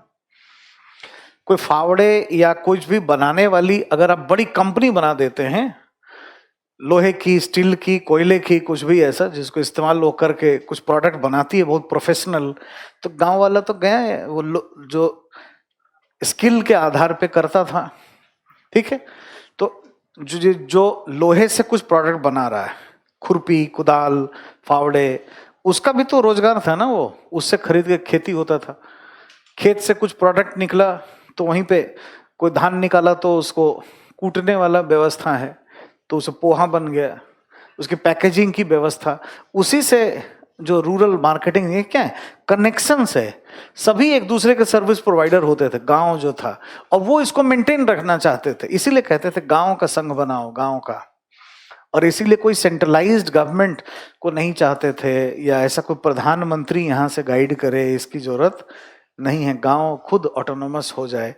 और हम ये नहीं किए तो उसका परिणाम भी हम देखे हैं।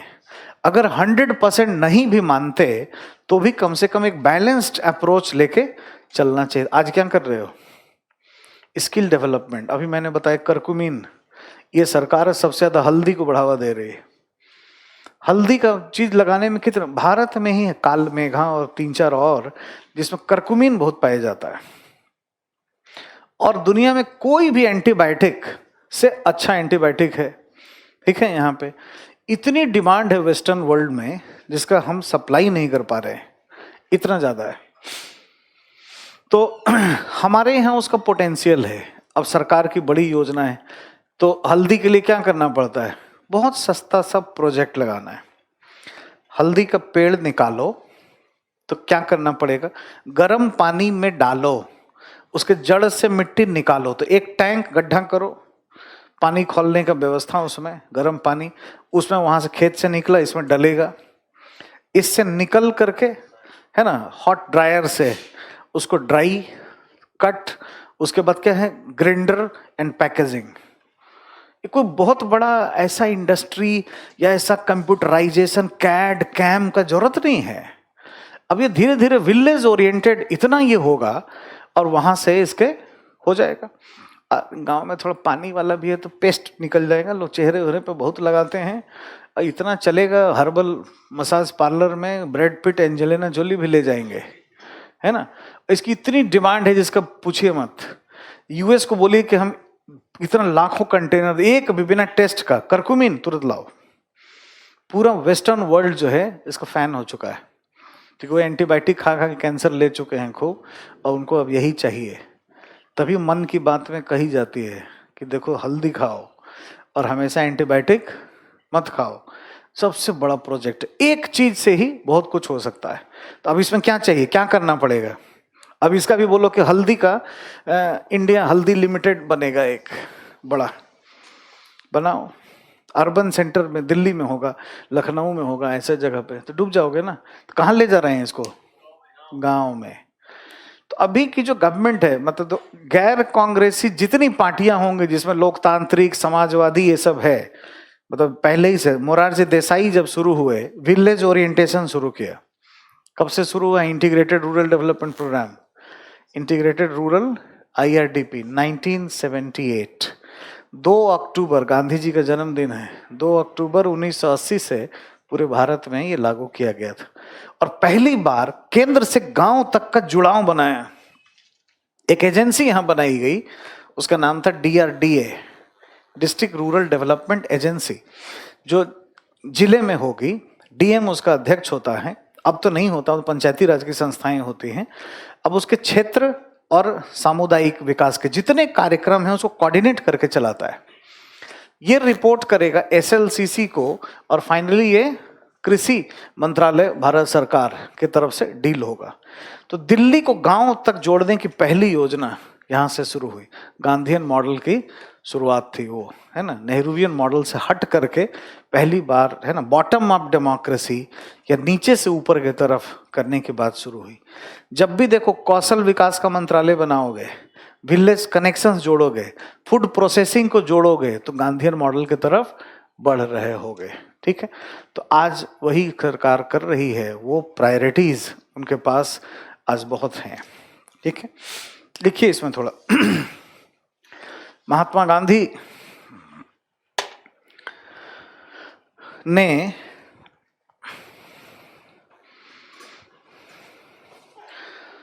पश्चिमी सभ्यता में उदारवादी लोकतंत्र को मछली बाजार कहा। उदारवादी लोकतंत्र को मछली बाजार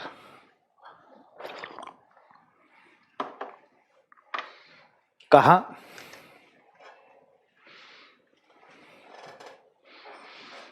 और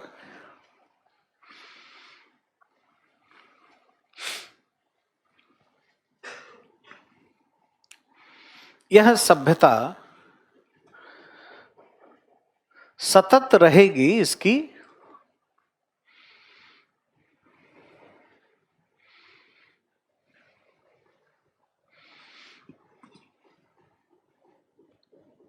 इसकी गारंटी पर संदेह किया।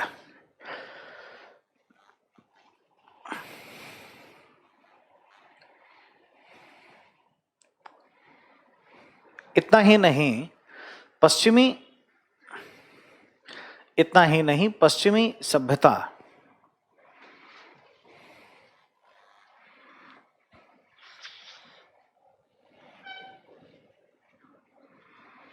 में मंत्री परिषद ऑब्लिक प्रधानमंत्री, मंत्री परिषद ऑब्लिक प्रधानमंत्री के प्रभाव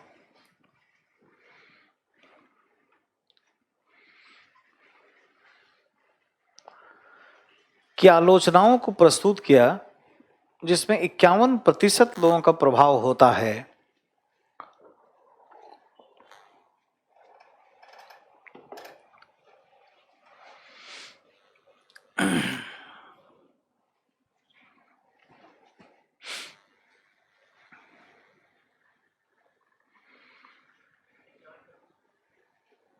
इक्यावन प्रतिशत लोगों का प्रभाव होता है, जबकि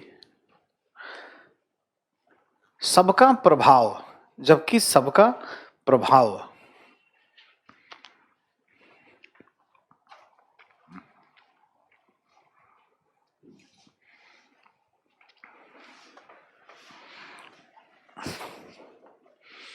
होना चाहिए।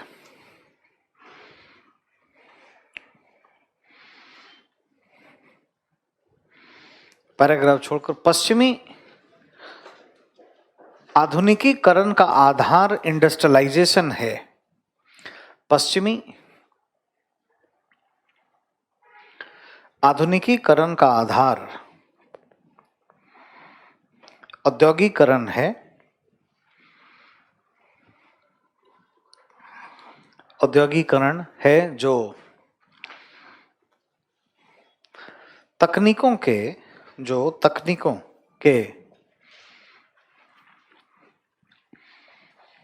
अत्यधिक प्रयोग, तकनीकों के अत्यधिक प्रयोग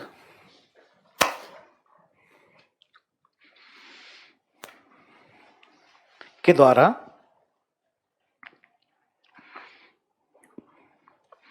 संचालित हुआ है। महात्मा गांधी ने भारतीय परिप्रेक्ष्य में अत्यधिक औद्योगिकरण,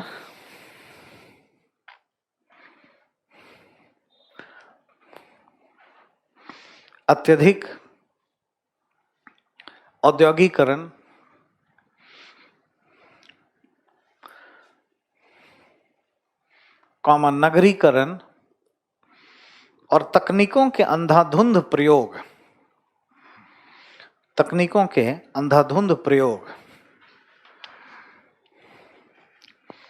का विरोध किया,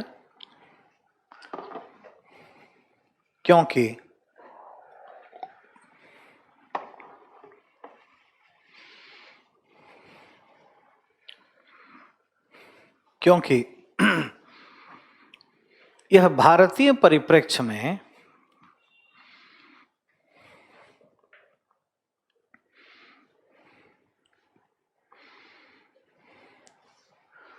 औचित्यपूर्ण नहीं है। भारतीय समाज विशेषकर गांव श्रम आधारित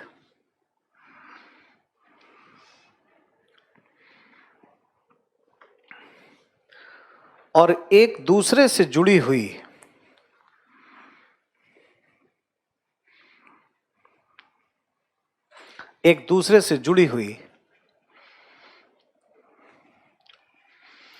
अर्थव्यवस्था है, जिसमें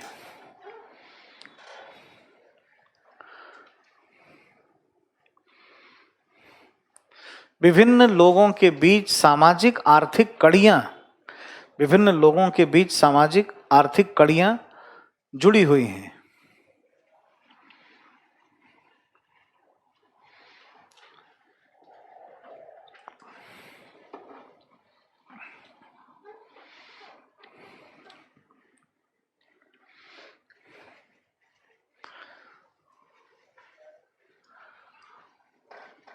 इसलिए फुल स्टॉप के बाद, इसलिए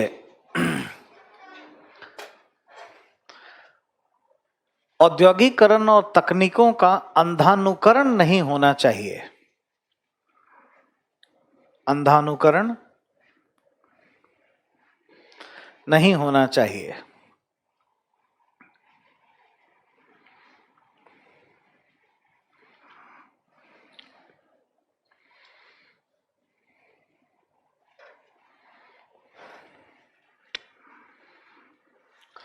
वैसे भी भारतीय सभ्यता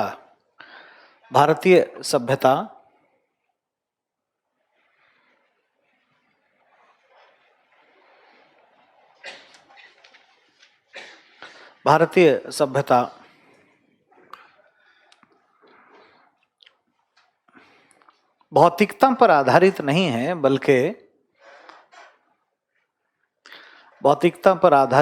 बल्कि आध्यात्मिकता, कहीं भी ये आएगा गांधीयन थॉट पे, स्पिरिचुअलिज्म, आध्यात्मिकता, इसके केंद्र में है और यहां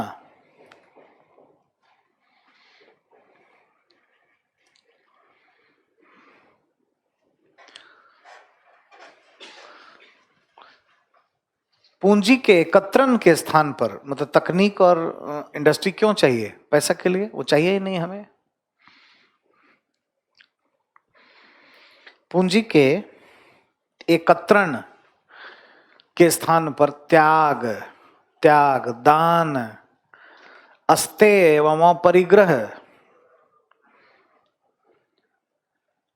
अस्तेय एवं अपरिग्रह,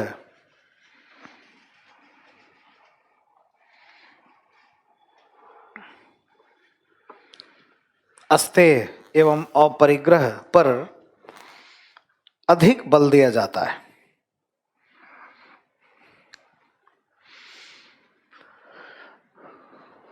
इतना ही नहीं, पैराग्राफ छोड़कर, इतना ही नहीं,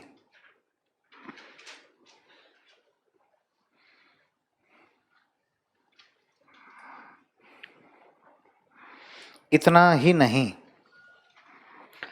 यदि उद्योग और तकनीक पर, उद्योग और तकनीक पर आवश्यकता से अधिक बल दिया जाएगा तो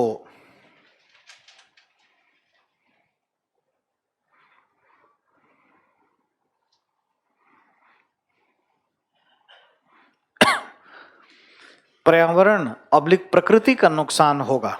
पर्यावरण ऑब्लिक प्रकृति का नुकसान होगा।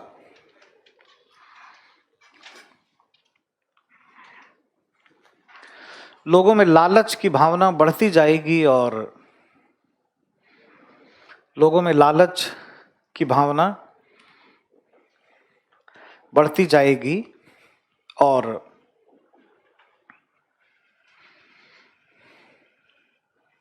फिर आवश्यकता की पूर्ति संभव नहीं है। लालच की भावना बढ़ती जाएगी और फिर आवश्यकता की पूर्ति संभव नहीं है। वैसे प्रकृति लोगों की आवश्यकता की पूर्ति में सक्षम है। वैसे प्रकृति लोगों की आवश्यकता की पूर्ति में सक्षम है, लालच की पूर्ति में सक्षम नहीं है।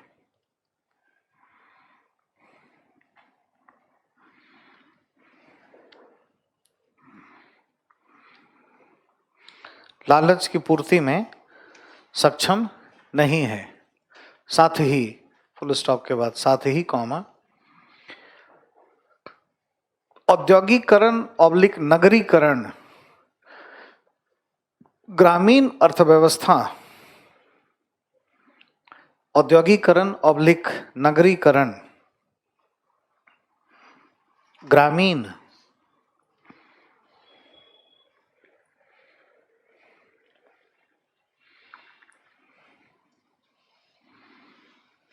ग्रामीण अर्थव्यवस्था और आर्थिक कारोबार के चेन को, आर्थिक कारोबार की कड़ियों को तोड़ देंगे, जिससे गांव में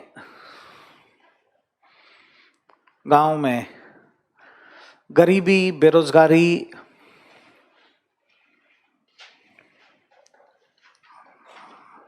बेरोजगारी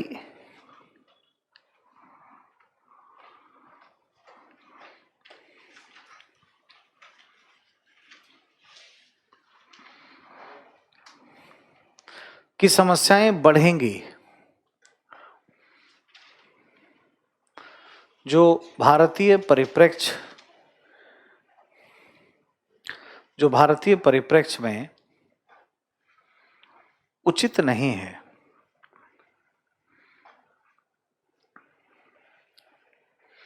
उचित नहीं है। इन्हीं अर्थों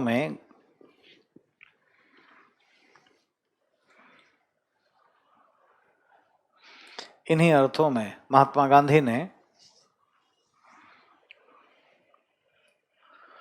उद्योग आधारित पश्चिमी सभ्यता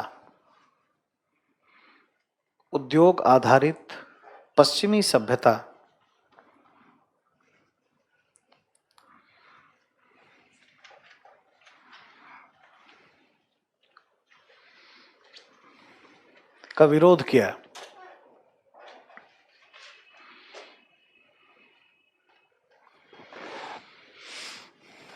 ठीक है, तो इन्हीं अर्थों में उनका रेलेवेंस भी नजर आता है।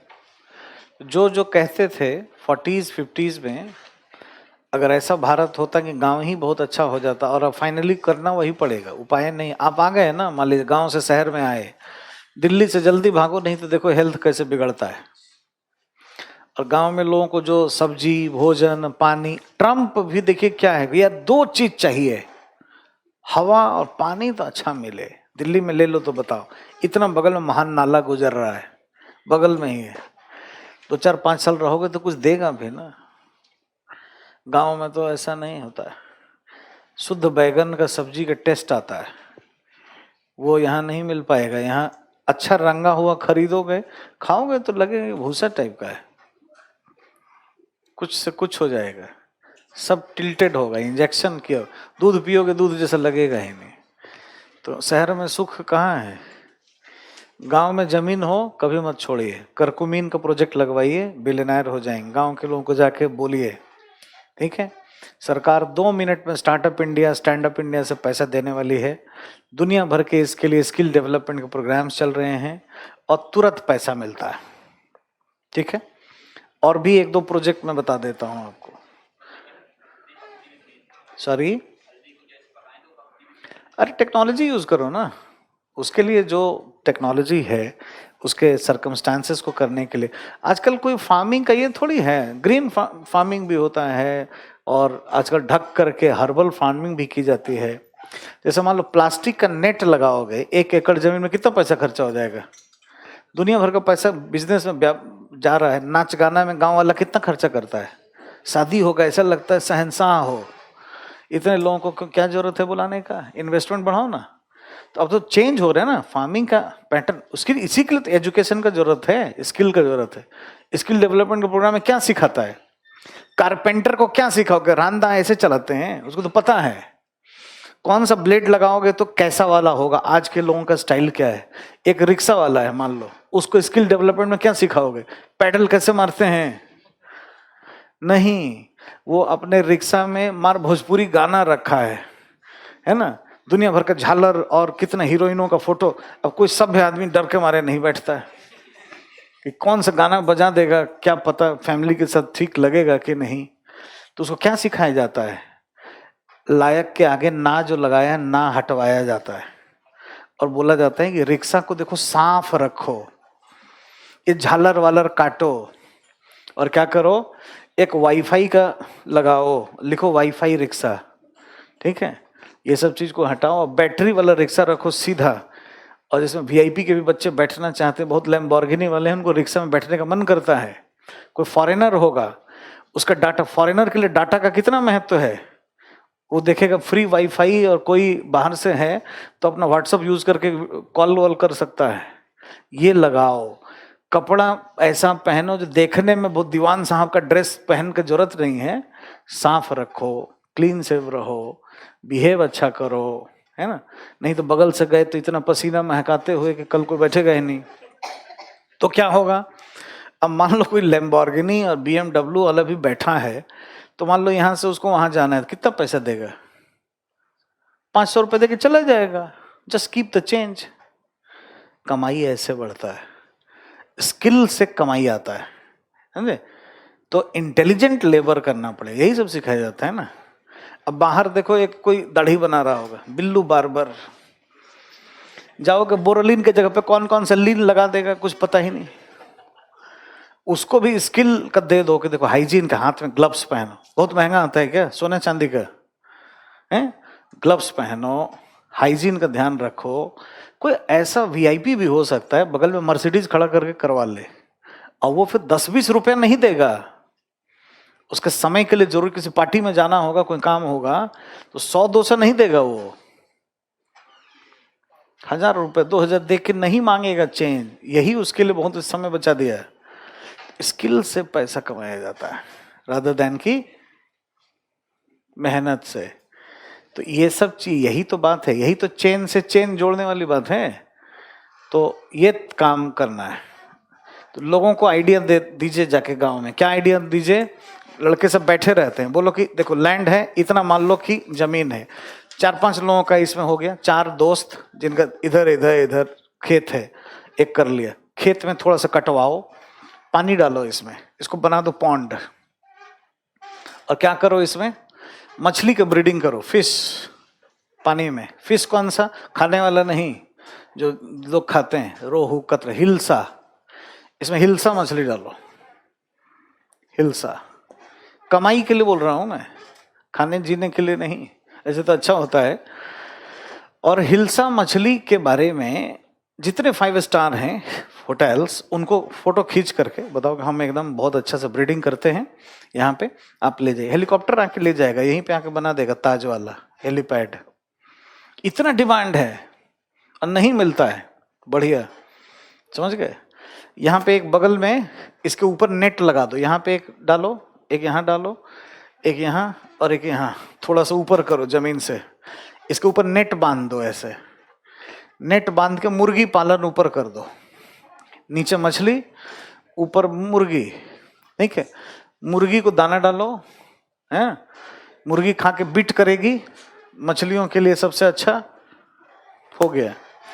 एक के साथ एक फ्री लो। उसके बाद क्या करो, इसका इतना एरिया ऐसा घूमने टहलने का दे दो। इस एरिया में एक जगह बना दो, यहाँ पे मुर्रा, भैंस, जमुना परी, बकरी, यही सब कॉमर्शियल वैल्यू वाले ले आओ, जो दूध ज़्यादा दे, जिसका वैल्यू ज़्यादा हो, और सब मेडिकल प्रोसेस से करो, ठीक है। इन ये सब जो जगह एक्स्ट्रा बचा, यहाँ पे कुछ प्लांट लगा दी। एक छोटा सा मशीन जो हिल्सा मछली को निकाला, पेर करके कॉड ऑयल निकाल लिया, कॉड लिवर ऑयल, बेचो उसको बाद दवाई की कंपनियों में। और जो हिल्सा है, होटल को बोल दो ये लेके जाएगा, और उसका दुनिया भर का पैसा मिलेगा, ठीक है। एक के साथ एक फ्री। घी शुद्ध कितने में बेचोगे तो ले लेंगे लोग। ऑनलाइन मार्केटिंग में प्रचार अच्छा हो जाए, अच्छा ऐप बन जाए, 5000 पर केजी, है ना। गाय कैसे रखो भाई, बता दो कि हम अगरबत्ती जला के खिलाते हैं, करो भाई। लोग क्या जूठा घटिया खाना खिलाते हैं, अच्छा से करवा दो। देखो इससे निकला हुआ कि लोग लूट के ले जाएंगे। दक्षिणी दिल्ली के लोग खोजते रहते हैं, अमीर लोगों को पैसा बहुत है देने के लिए, और हेल्थ पर बहुत कर सकते। लेने वाला है ही नहीं। लेने वाला क्या, बैठ के जुआ खेल रहा है गांव में, कार्ड लेके बैठा है, सुबह में दुनिया भर का चाय वाय पी के टाइम पास किया होगा। शादी विवाह होगा तो इतने लोगों को बुला लेगा, ऐसा लगता है वाजी अदिल शाह का है शादी। अरे तुम अकबर हो, हैं?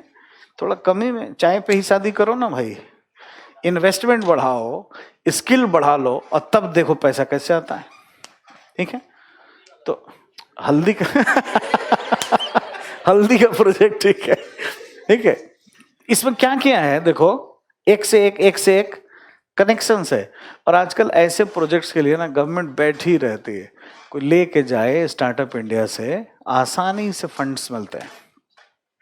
अब ये सब नहीं लोग करेंगे पूर्वी भारत के, तो ये सब भी सब महाराष्ट्र, गुजरात, सब वही सब चले जाएंगे। फिर वही सब इसको गांव में उतार। आजकल बड़ी बड़ी कंपनी क्या करे, इजराइल की कंपनी क्या करे, गांव में जमीन खरीद रही है। रामदेव बाबा ने आदत लगा दिया सबको, है ना, कि सुबह में एलोवेरा पियो जी चाय के जगह पे। इजरायली कंपनी गोरखपुर में सबसे ज्यादा, है ना, क्या है, खरीद रही है। जहां जहां पे लैंड है वहां पे। और क्या कर रही है वो, सब एलोवेरा की खेती।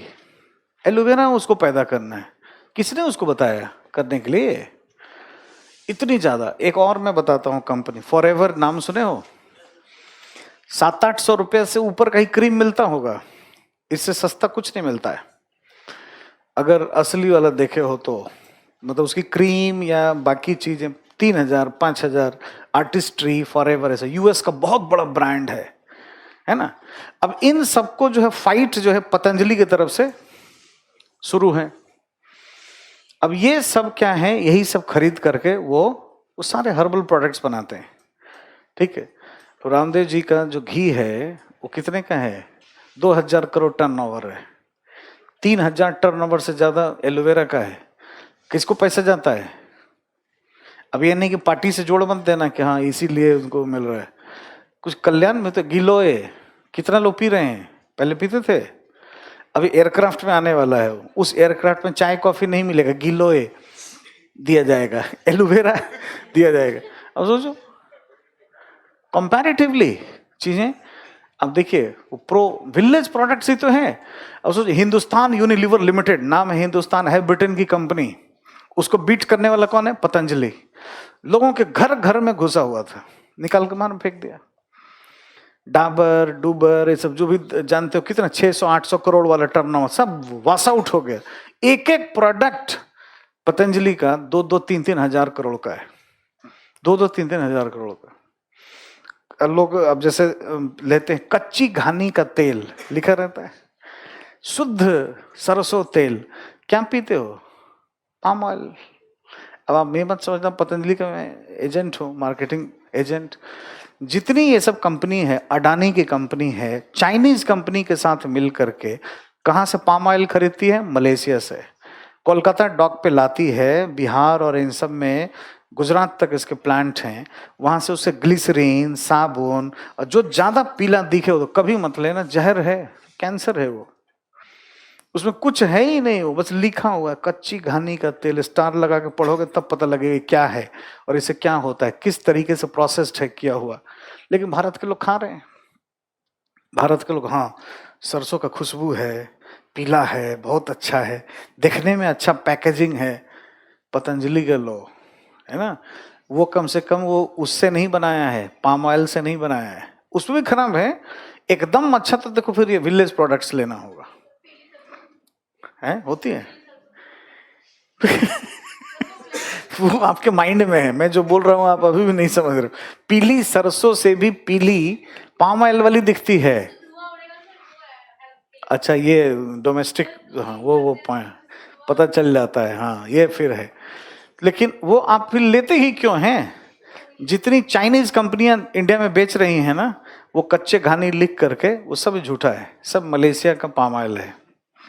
तो पाम ऑयल का हम लोग सरसों तेल लेते हैं, हम लोग समझते ही नहीं। ये सारी कहानी है। चलो देखते हैं आगे। मंडे नेक्स्ट, कल एक टेस्ट लिखो। तुम लोग गायब हो जाते हो टेस्ट में, लिखोगे नहीं तो इम्प्रूवमेंट नहीं होगा।